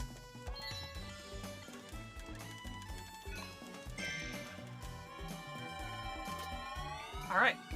Still in the green. Look at that. I wish I still had some of my old, like, things that I collected growing up. Like, I had like 50 Neopet plushies. I actually, because they were so small, I actually had, you know those, like, jars that you fill, that would be filled with, like, pretzel sticks? We had 2 of those, and we washed them out, and those jars, those, like, plastic jugs, were where all of my Neopets went. That's how I stored them. We would reuse those jugs for Neopet storage. And at one point, it also was for Pokemon figures, because I still have a ton of Pokemon figures. I've shown that off a couple times. But I had a large Pokemon figure collection. Alright, time to take a nap. It's awesome, yeah. My grandfather is very much a person who will forever make you reuse everything. He wouldn't buy garbage bags. He would just make you save the bags that you used when you were grocery shopping, and those became the garbage bags. Like, that's, for better or worse, that was my grandfather, and thus, therefore, my mother at times.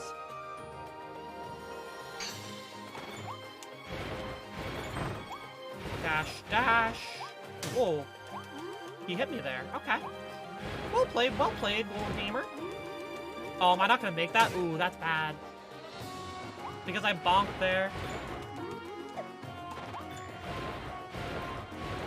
Oh, and I did it again! Wow, I threw. I'm throwing really hard right now. That's fine, though.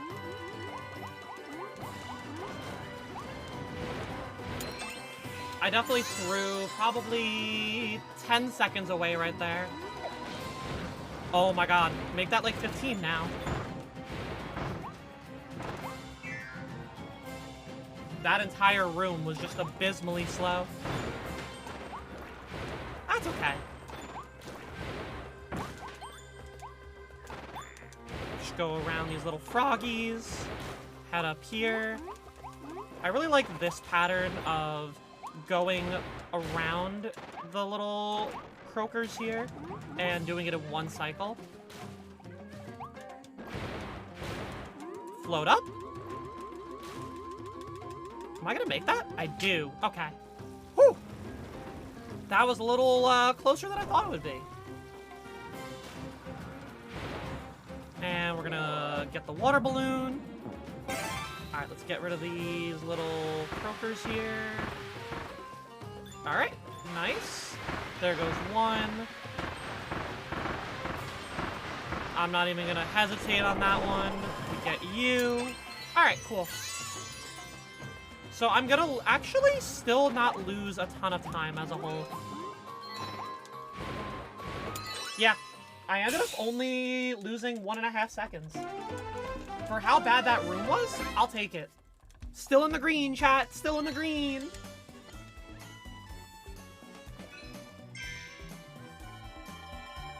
How am I clawing this back in any capacity, though? I don't know. I don't know. The run is still alive. To be fair, though, the run would be happening no matter what. But the run is still alive. However, I really do like knowing that I might just PB when nobody's watching.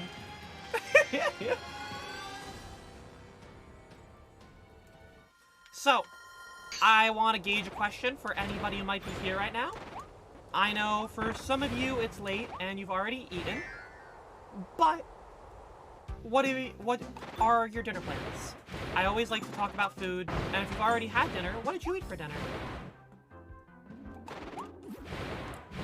Food talk is always a fun talk for me.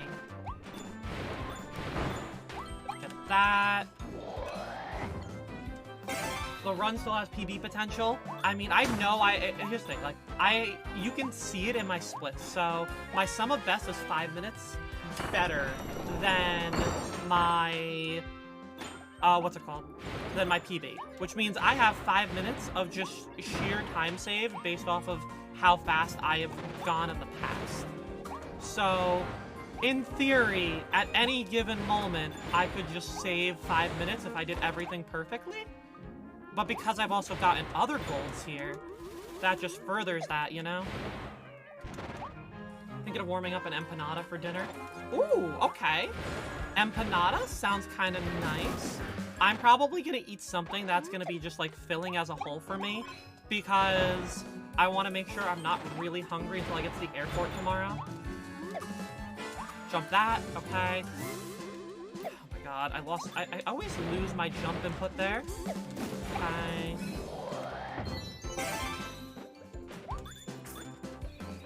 Georgia, are empanadas common? That you, like, I imagine they're probably not too common, but are they, like, I guess easily accessible for you?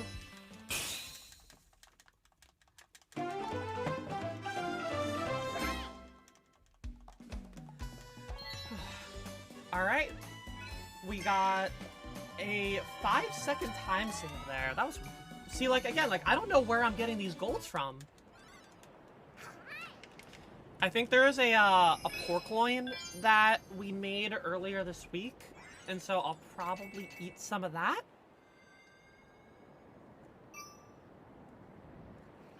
Although, I don't really know what else I would eat if I wanted to, you know? Alright.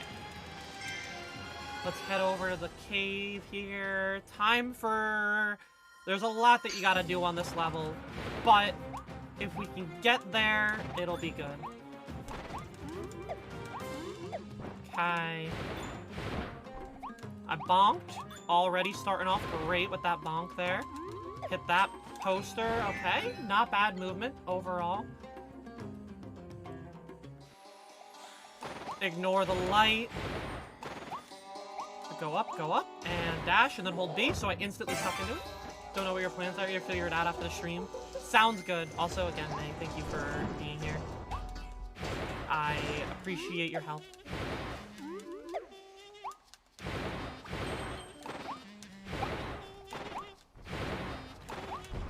Oh, I was very paranoid there. Okay, we wait. Alright. And we get the light. Cool. This is probably one of my cleanest runs that I've had as a whole right now.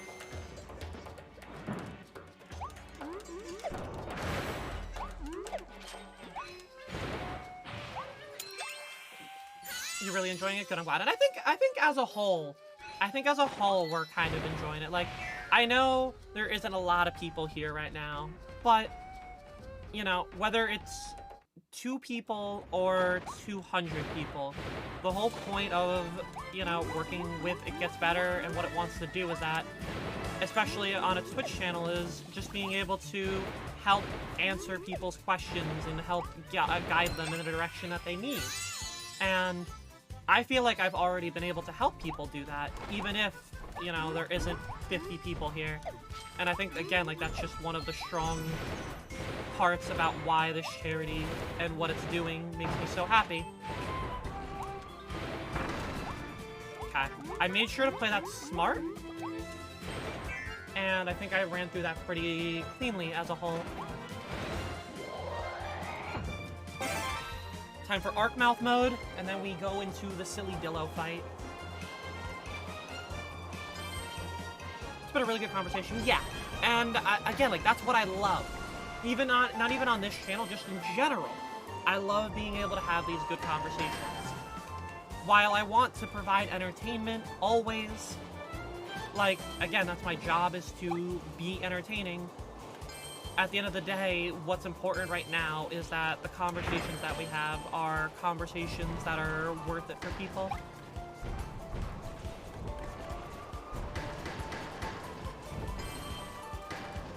And, you know, I think that that's, again, just like a special trait to be able to have. Some people will use Twitch as an escape.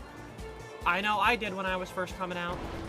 And for whatever reason that you might need it as, I know that some people need it for, you know, guidance without, you know, using it as like a therapist. Because if there's one thing that you also have to remember is that boundaries have to be set, and streamers are never a therapist.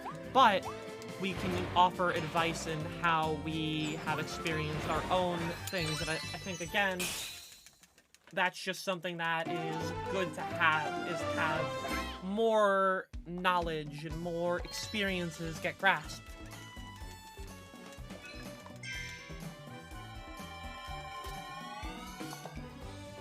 Okay, we're heading off to the Silly Dillo, and then we're almost done with this. Also, I've gotten my sum of best down by nearly a minute so far. Now, World 6 is notoriously rough, but I think we can do it. I think we can do it.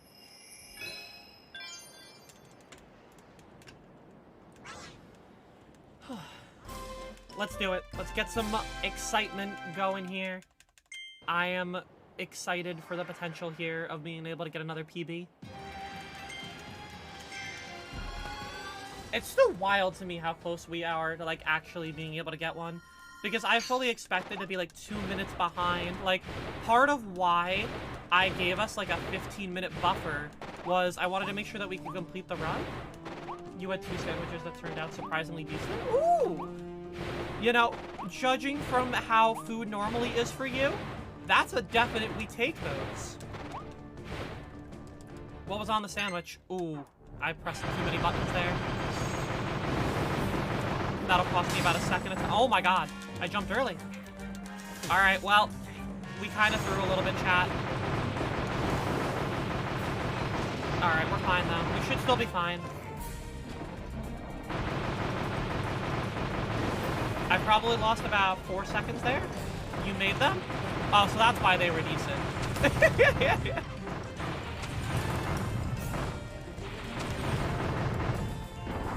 Cheese pesto with sun-dried tomato? Ooh, I would 100% eat that. Wait a minute, that sounds really good. Alright, good. I one-cycled their damage there. Cool. Okay.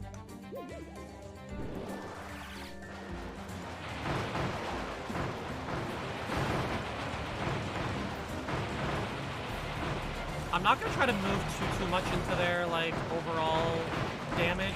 Okay, yeah. Now we sit here. This actually could still be a really good fight despite any of the problems that I had here. Oh. I need that back, thank you.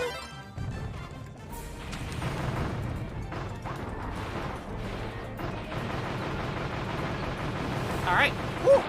Not bad. I definitely made a lot of mistakes there, but it wasn't, like, the end of the world, despite that. Like, it was sloppy, but it's not gonna be sloppy enough that I have to worry, because we still, you know, saved a little bit of time. It It wasn't a gold, but that means all those mistakes that I made, I was still doing a lot more. Nice. Alright, chat. On to the final area. Let's see what we can do here.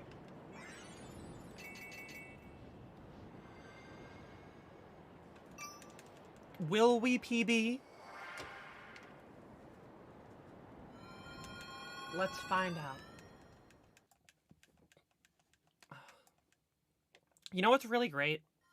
I've been seeing it gets better in, like, the spotlight a lot more. And by that, I mean, like, you know, it's been working with American Eagle for 6 years. I've had more friends recently who have been, you know, doing charity streams for them.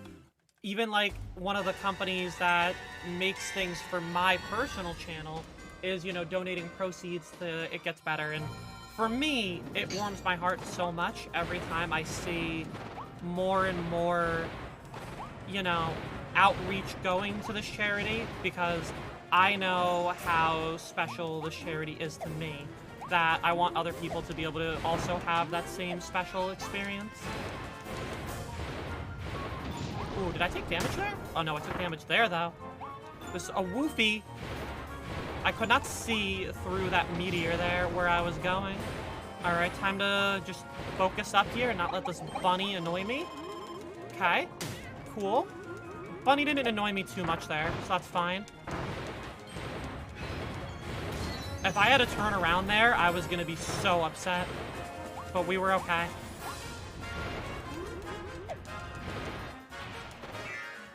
Alright, I didn't lose fire. Okay, good movement, good movement. You're so tired, your body's hurting. Oh no! I'm sorry. I hope that you're able to get some good sleep tonight, Georgia. Can you sleep well for me? Because God knows I won't tonight.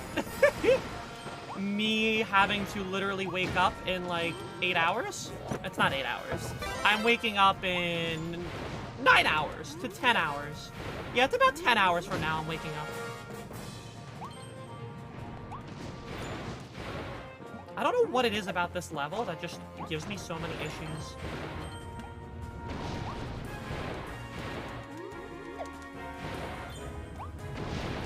You'll try, but it's been a while since you slept well. I hate that for you. I feel like I know a lot of people lately who have been struggling with sleeping, and it makes me sad. Because I'm very lucky with the fact that a lot of the help that I've gotten from sleeping is through medication that I really appreciate. But I know that not everybody has that luxury. Whew! I made sure not to, like, lose fire there, because that was very important that I didn't. So that you woke up because your hand was asleep, and you even dreamt about it until you woke up. That's wild. I had a dream last night that it was, I just remember, it was 11:30 at night, and it was still perfectly bright out. And I'm very fascinated by how dreams are. And so I was like, huh, why is it that I'm, like, having this dream? Like, what is the symbolicism to a lot of this stuff? I think her blood pressure's just been terrible lately. I hope it gets better. Had to quickly dodge in between those fireballs there. And that one. Whew. Can I get around that one? I can. Okay, cool. Get around the snake here. No! No, I'm not gonna get around the snake? Okay, that's fine. It's not fine, actually, at all.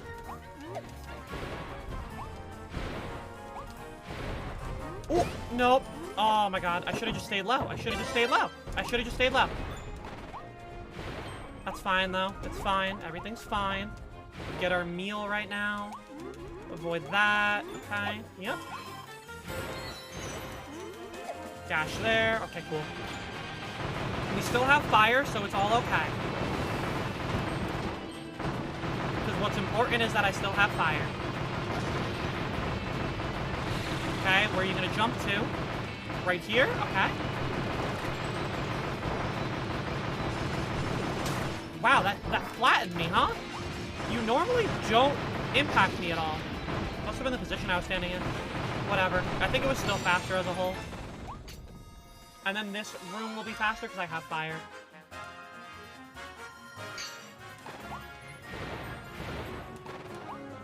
I'm gonna be honest, I just wanted the extra health. Even if it wasn't the most optimal pathing, I thought it was important for me. I hate how I can't float over that with my dash. Or like my highest jump. You gonna go off the edge? Okay, that hedgehog walked off. That's good. Alright, and start floating back up. We might lose time here, but we might not because I still have volcano fire, which is important. We'll have to see how this last room goes. If I lose volcano a lot through, like, the cannons, then it might not be good. But I think we can be fine otherwise.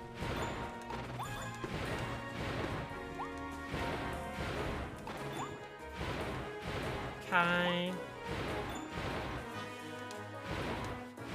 Alright, that was really good. I didn't lose fire at all, so I think we're gonna be fine.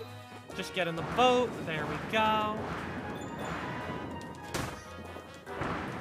I would like my B inputs to go when I want them and not on a delay. Okay.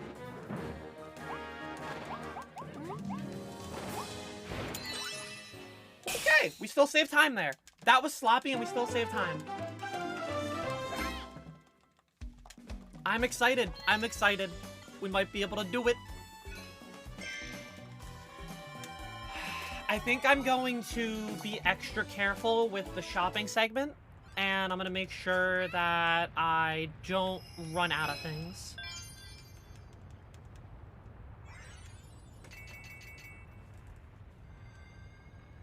Do you know why your blood pressure acts up, Georgia? Is it, like, low sugar levels, or is it, like, anxiety related? If you don't mind me asking.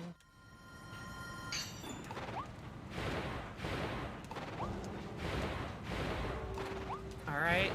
Time to not get squished, chat.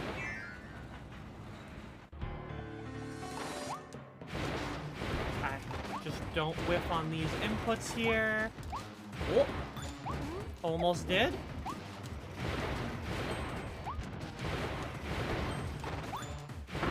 Alright, go up here. Yep. Cool. And drop there. Cool.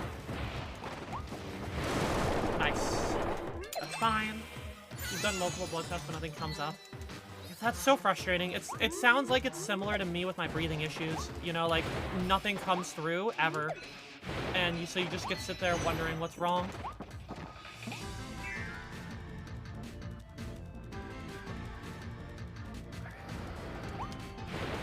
Just keep going. Get that last that coffee right there. I played that unnecessarily greedy, but you know what? I want to be greedy right now because I want that PB. I want a PB on this channel.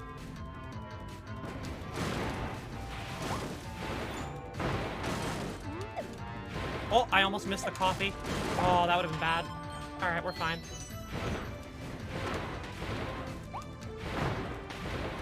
Oh, I bombed a couple times there, so this will be a little sloppy as a whole. How did I knock down that bomb guy? Jeez. Alright, whatever. Chair skip? Cool. I'm gonna fire dash because it doesn't really matter. If I lose a half a second there, I'd rather do that than lose 4 seconds on accidentally getting the vending machine. Okay, got the cone. Nice. Really good cone movement. Alright, this might gold. I feel like this room can probably gold here.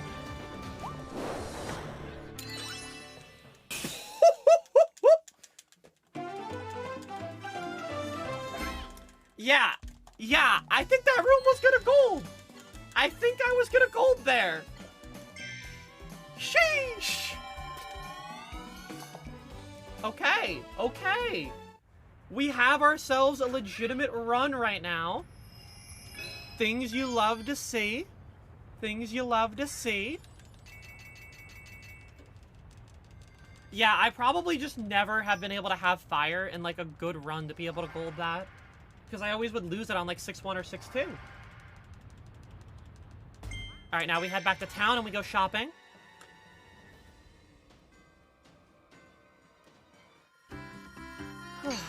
Okay.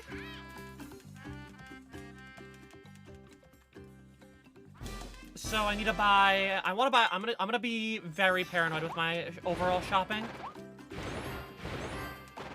And I'm gonna buy 2 speeds and 4 attacks.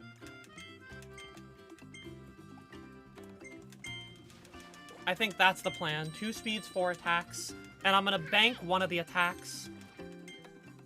Okay. Use. And use the speed here. Okay. Now we buy all of our attacks here. And I have just enough for 4 of them. You can't see it because the It Gets Better insignia, but I have 626 coins, and they cost 150 each. So, if I wanted to, I would have had to have, like, lost a speed boost in order to do this. Okay. And I'm not, like, pressing any of the wrong inputs, which is good, because sometimes I always flub on, like, the shop buying time. But we should be okay here. Just gotta do one more attack buy. Alright. Nice. Cool. Alright, everything has been purchased. This will 100% carry me through the rest of the game.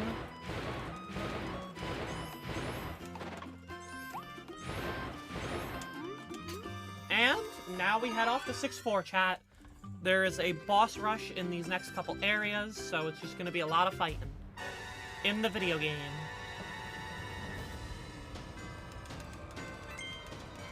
Alright, whew!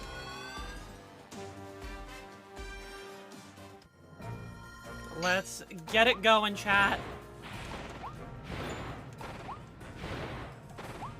I am feeling good right now, let me tell you. I was having anxiety before we started today, and all of that anxiety is going away as we start the fights here. Just don't lose fire, please. Okay, 1 cycle. Nice. Both of the Gorimundo fights I didn't lose my ability from. That's huge. Alright, time for car mode.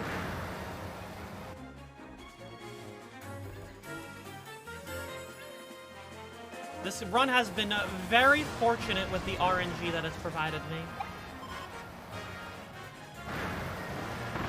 Oh, I missed. That was awkward. I'm just gonna go around. That's fine.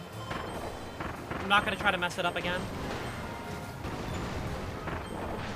I, like, jumped slightly early. That's fine, though.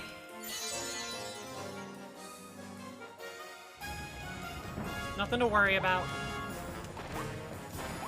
What's more important isn't so much, like, going faster here. It's just a matter of getting through Floraline when the time comes.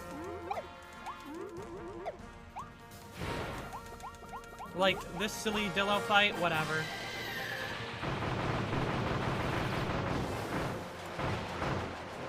Okay.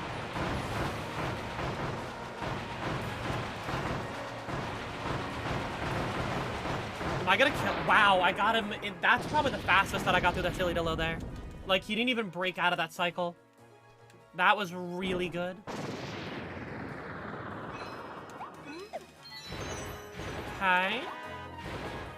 Let's grab that. Cool. This is looking promising, chat. I'm just saying, it's looking promising.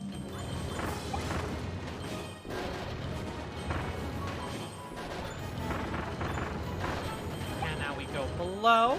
We're gonna grab this right here. Okay. I love how flat that part gets right there. Like, it rolled too much that it just flattens itself. Alright, now we say goodbye to fire. Let's have a good Chloraline fight.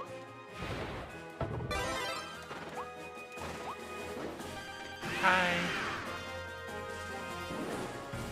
Gonna drop you right here.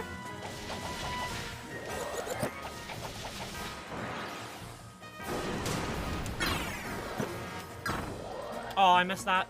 Hang on, can I get in time? No. Alright, that's fine, though. That's fine. Will it just do that? Yeah, okay, that's fine, that's fine. I'll take it, I'll take it. We will take that. I am paranoid that I'm not gonna get something here, so let me double up real quick. Oh, hang on. Oh my god. Climb? Kirby going too fast for their own good there. I like that one more than I like going for the other one. Although, that was 5 seconds wasted. Alright, we might lose some time here, but that's fine. Because what's important is going to be 6-5 more than 6-4.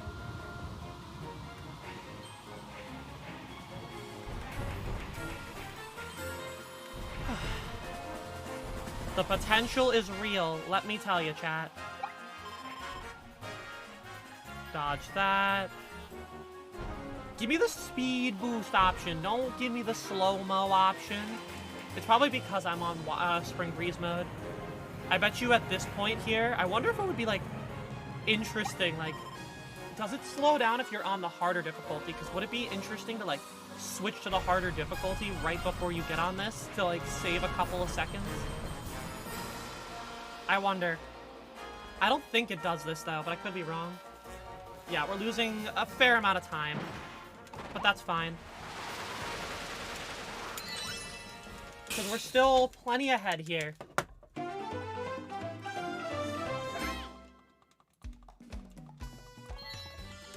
Okay. Now we have to do 6-5, and then we'll be okay. Otherwise, it's just, you know, boss fights here. The Beast Pack's final stand. Let's get it, let's get it. Still in the green, we're still in the green.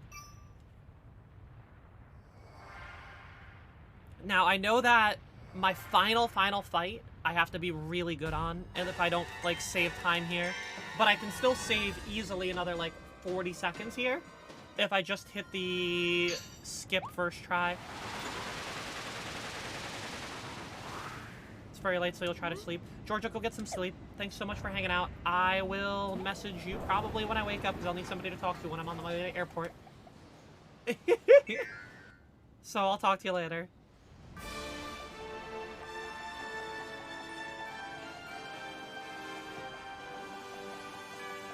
Alright, come on, just let me down here. Let me off this crazy ride. Let me through.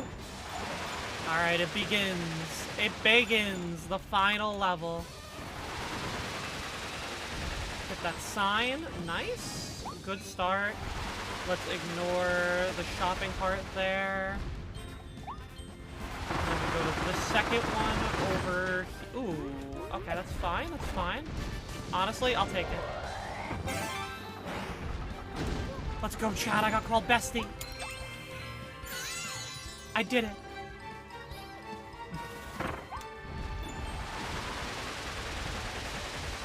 Alright. Good movement. Very, very good movement right there. I don't mind taking the damage, because the longer that it's... Alright, so this is the important room here. Oh my god, hang on. Can I get my jump input, please?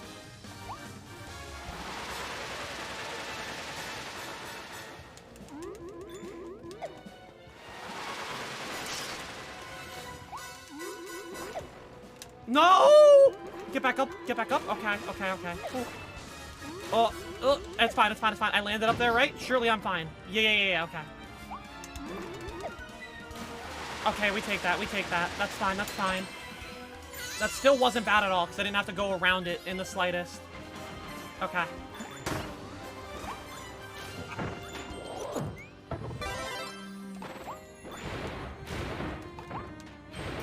Okay. Whew! That was scary, but we got it. We're okay. It was still sloppy, but as a whole, it's probably still gonna save time. And I think that's what's important right now, is that it might have been sloppy, but it's still faster than what we probably would have had. Okay, go around you.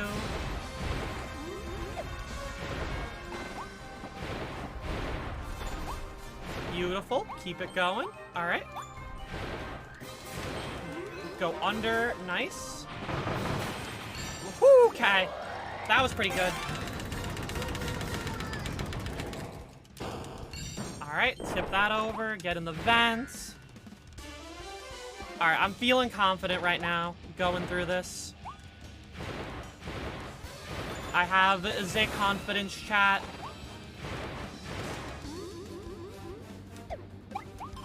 I don't know if it's because there was just no pressure on me or whatnot, but I'm feeling good right now.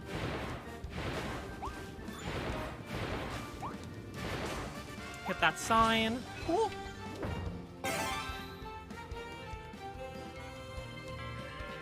Even that, like, sign movement was pretty fast.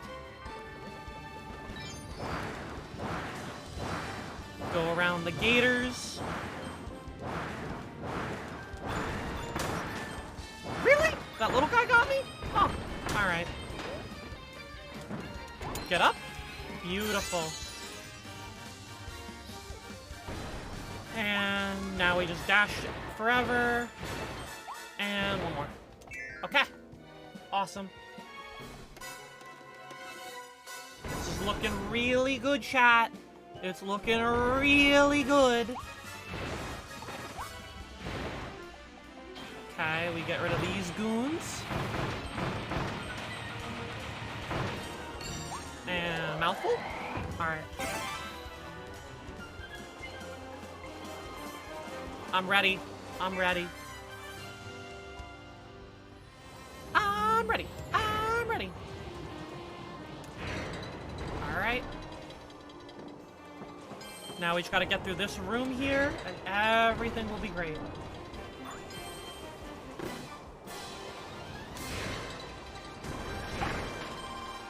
And the good thing is that I'm gonna get constantly healed here, which is a concern of mine. But you get all the health right now. I just have to make sure I don't touch the lava, and we'll be a-okay. Let me go under here, so that I don't get hit by the rocks that are coming at me. Alright, yep. Dodge?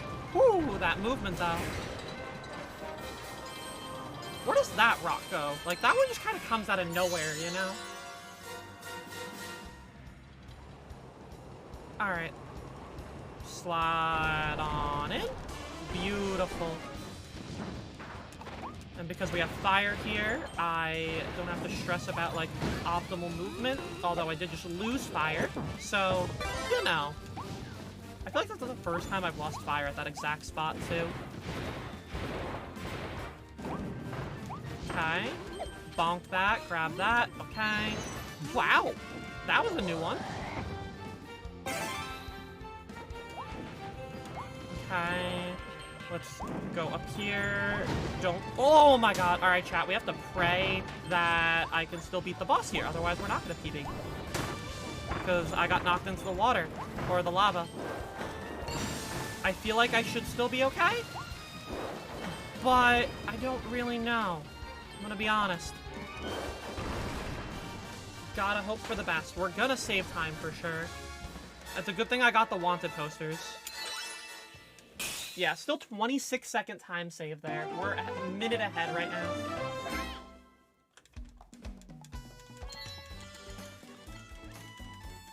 That's exactly why I don't get rid of the wanted posters. Because if I fall into the lava there, I end up losing that Waddle Dee.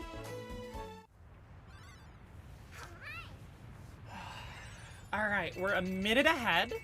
Now to see if we open the gate. We should be okay. Okay, we're fine. We're fine. We have that built-in safety net of the wanted posters. If I ignored them, we would have been in trouble. But I didn't, so it's okay.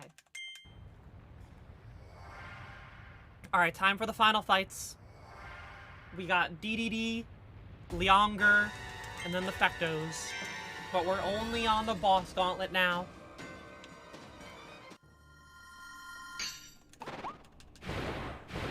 Alright. I'm gonna grab the tomato, only because it's like right here and it's not out of the way. Alright. And my speed boost is actually running out at like the perfect time. So I have 20 seconds left on the speed boost. And I don't have to stress about it at all because like I'm not ever in a situation where I need to go fast, except like literally right here. Okay, now we fight Forgo DDD.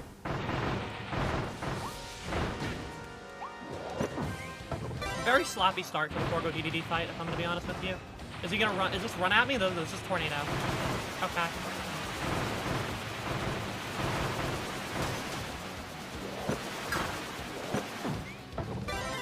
You know, I made that work. Because now he's gonna go into phase 2 here. Okay.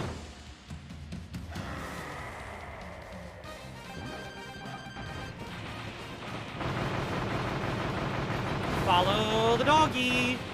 Follow the doggy.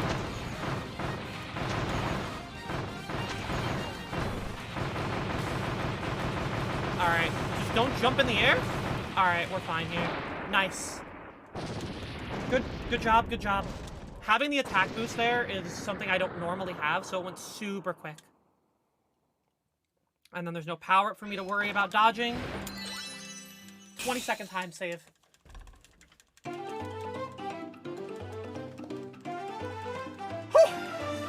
Alright. Alright. Beautiful. Now we just gotta go through Leonger. Then we should be in the clear. I think there's a really strong potential for this. Skip all these cutscenes. I don't need the tomato here. Call me Dangers, because I'm skipping the tomato. Alright. Now we skip here. Alright, and now we're gonna do this. Ooh, that was a good amount of them. Yeah, that was a lot of damage that I just got on him.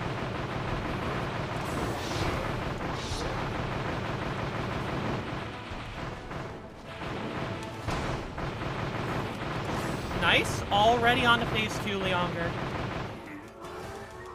If I do this right, I shouldn't have to pop my attack boost until we get to Fecto Alphalus here.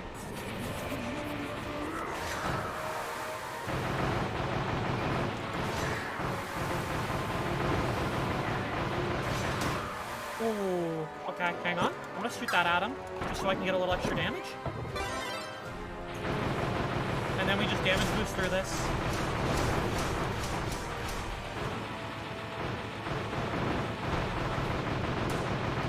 Come on. Alright, nice. That's good, that's good. We take that, we take that.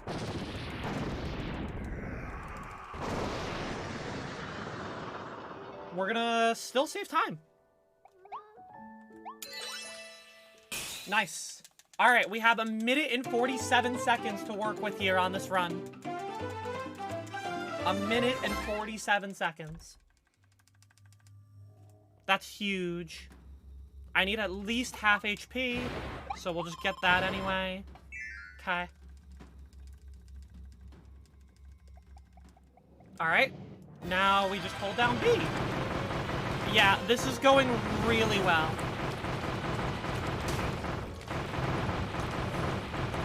Almost too well, if you ask me. We just need Fecto Alphalus RNG, and we'll be okay.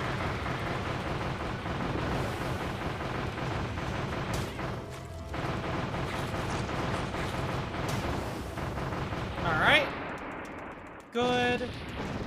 Alright, we have about 7 minutes, and I have 60 seconds to clear through this area. I'm gonna pop my attack boost once the fight starts. That way I don't waste the time on it. Grab the health, just in case. Okay.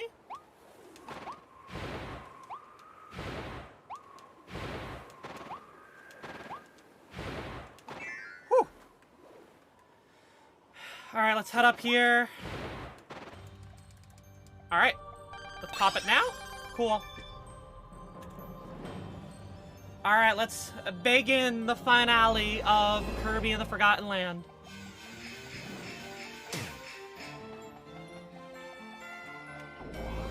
I'm gonna drop us now.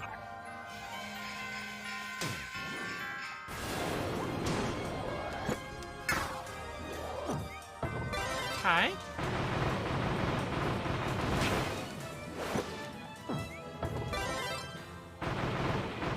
You're going back in the sky? Alright. This is not great RNG, unfortunately.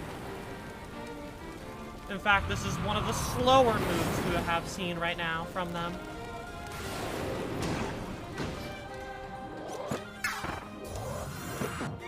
Okay.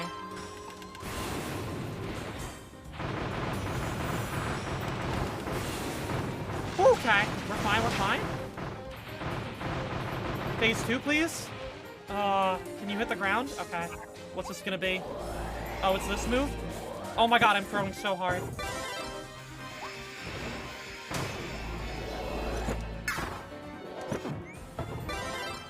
Phase 2. No. There's phase 2. I was close.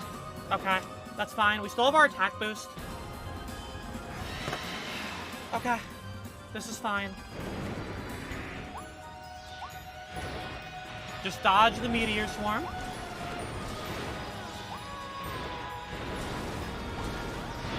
Okay, good.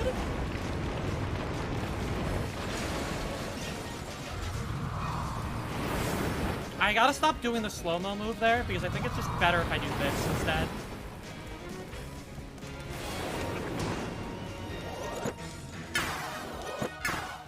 That was better. Go into heal mode. Heal mode, heal mode, heal mode. Okay, beautiful. That's what we like.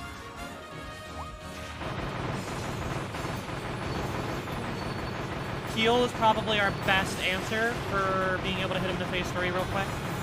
I'm just gonna damage through it. Oh my god, hang on. Oh my god, get a star!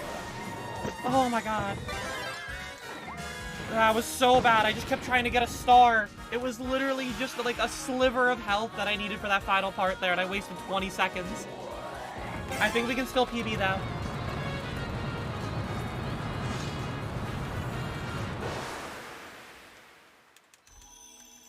Alright, let's see. What's our time gonna be, chat?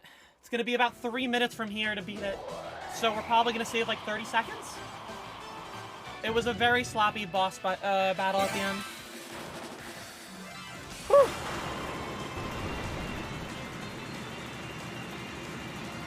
And just like that, we were able to beat Kirby and the Forgotten Land in one sitting of a stream at It Gets Better.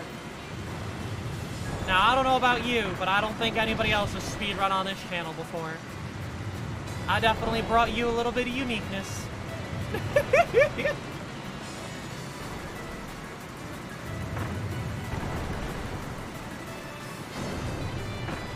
A little bit of, you know, variety.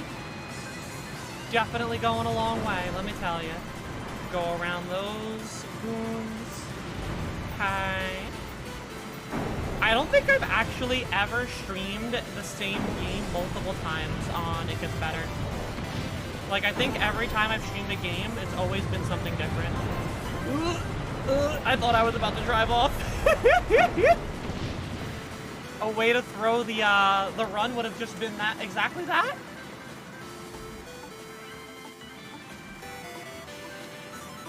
I had to, like, swerve very deeply in.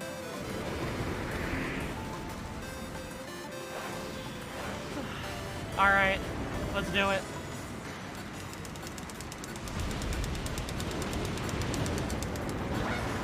Hut!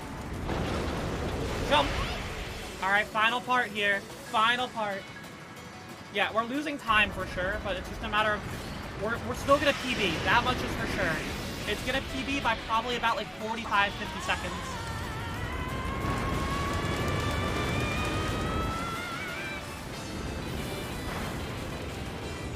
Not yet. I don't want to hurt my arm on it. Let's see.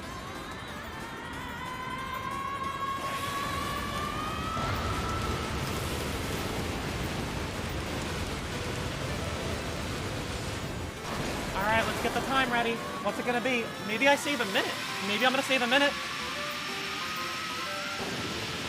Whew! Alright! We PB'd by over a minute. Let's go. Look at that. I got a PB in one run on my ambassador stream. Things you love to see. Look at that. That's exciting. Whew. It's also hot now. It's a good thing I'm gonna shower after the stream. And that is Kirby and the Forgotten Land for nobody who's ever seen this game before. I hope that that was an enjoyable experience. Congrats on the new PB. Thank you. I honestly wouldn't have expected that at all. Like, look right here. We were 40 seconds, yeah, 38 seconds behind through into saving a minute. And I cut over a minute on, like, my sum of best as a whole.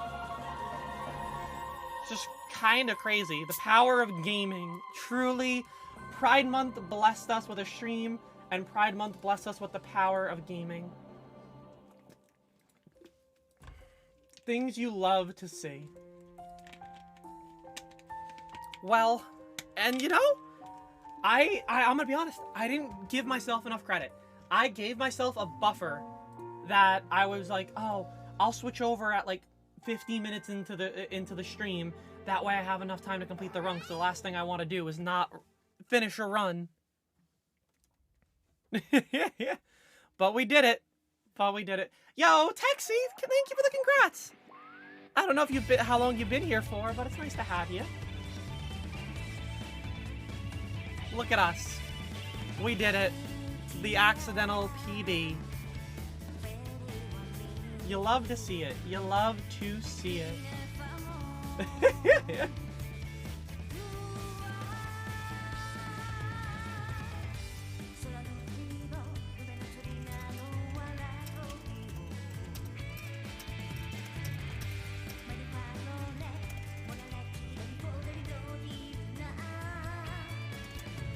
Hang on, I'm tweeting it out.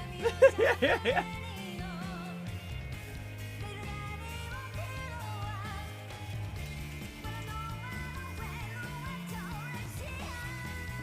Alright, I tweeted it. Oops, I PB'd in my one run on my stream for It Gets Better. Oops. What a silly mistake that I could possibly have made there. But now everything. Hey, it's all good, Texie. This stream is very, very, like, lurk, have a good time, and vibe out. Like, I'm all for the conversations that we're having, but if there's no conversation to be had, there's nothing wrong with that. Also, I won the wrong scene, I just realized. Whoops. So I think, like, I don't know. There's nothing wrong with the lurk here, because I think, again, the whole point of It Gets Better is creating a comfort and creating an atmosphere that people are comfortable talking about in. And I know that I try to do that in my own personal content, but I know that that's not the case for, you know, everywhere on this platform. Yo, Rack, thanks so much for hanging out. I hope you enjoyed yourself. Hopefully we see you again in some other places. Thanks for hanging around. So, yeah, it gets better as a whole. I'm very I come onto here not expecting 100 people ever to be here. Do I want to help grow this brand and this platform on Twitch? 100%. I always want to. Which is why people not even talking and just hanging out goes such a long way. And, again, I feel like I've made a difference in somebody's life today. And that is what's important to me when I'm on this platform. If I didn't feel like I was able to accomplish anything today, then I feel like I'm doing a disservice to, you know, It Gets Better as a whole. And I don't want to do that. I don't want to do that in the slightest. So, yeah. Thank you for It Gets Better, for just always allowing me to have this space. I absolutely love being able to do what I do here. I really have to use the bathroom, and I know I'm about to wrap up, but I hope you don't mind that I'm gonna run to the bathroom here. So I'm gonna put up their BRB screen, and I'm gonna keep chatting in like a minute. I'll just be right back.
Alright, I'm gonna be honest.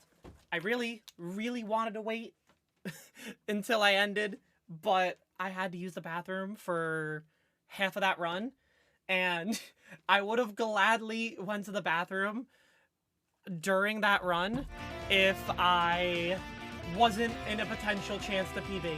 I was fully ready to not have a good run, and then proceed to just be able to go to the bathroom in the middle of it and be like, yeah, I'm not concerned at all.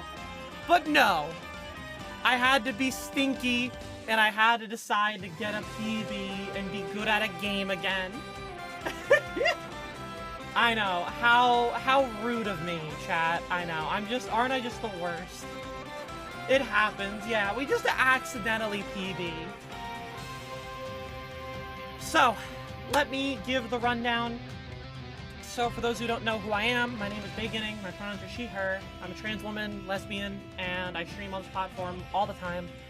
I love being around all these different amazing creators, and I love being able to share my voice with others. If you enjoyed myself, be sure to follow me, and I have all these other queer conversations. If you enjoy It Gets Better and what the work that they do, please follow the channel. There's a lot of amazing people here and a lot of amazing stories. And I think it's really important that we listen to all those stories. I really want to, I cannot express that enough, that I want those conversations and those experiences to be expressed. Now, specifically, the next time you'll see me here, I'm gonna be back July 21st, which is actually 2 days after my birthday. So, we'll call it a little belated birthday. I'll be back at that time, 4 to 7 EST, so same time I did today. And that's kind of the vibe that we're gonna be going with. Now, I don't know what kind of game we're gonna be shooting for then, because at the end of the day, I only know what I'm gonna be playing probably 2 days before I decide. Yeah, May, you can actually look in the mod section, in the mod chat in our Discord. I have a screenshot of all of our dates, so if you ever need to refer back to those, they're there. But you know, gaming is such a weird thing for me these days, because I never know what games I want to play or what I want to do. How long is my trip? So I leave tomorrow morning, and I will be back on the 23rd. I land at like 7 a.m. on the 23rd. So my plan is to get home, go to sleep, and if I feel good enough on the 23rd, I will stream on my own personal channel again. But I'll obviously keep everybody in the touch. You know, I'm always on social media. You can always see me there. Now, have an awesome trip. Thank you. Now, let me see here, because there's actually, since the last time I streamed on It Gets Better, they added a group chat for, or not a group chat, but a stream team. So if we look here, let me go to my, hang on, I want to get, hang on, let me do this. Ready? Give me a second, If we look at that. So, if you look here, there's all these people that are ambassadors. So, we can pick one of them that's on and we can raid. So let me do a little zoom in for you here. And we have a person who's on Video Horror Society. Looks like a horror game in some capacity. You have Monster Hunter Rise, Spyro, and they're doing a fun. Oh, I know. Let's go here. They're fundraising for it Gets Better. I think it's fitting that we raid them, right? I think that's totally fair. Am I right? I think we should raid them. So let's do that. I don't know if I have the ability to type it. Let me see if I do. Okay, I do. Awesome. So, send your whatever emotes you want, and let's go hang out with them, and there it is. The command did pop up. I knew it would. Awesome. Alright, y'all. Thank you so much for your time and allowing me to use this space. I really appreciate it. Have a fabulous rest of your days, and we'll talk to you next time.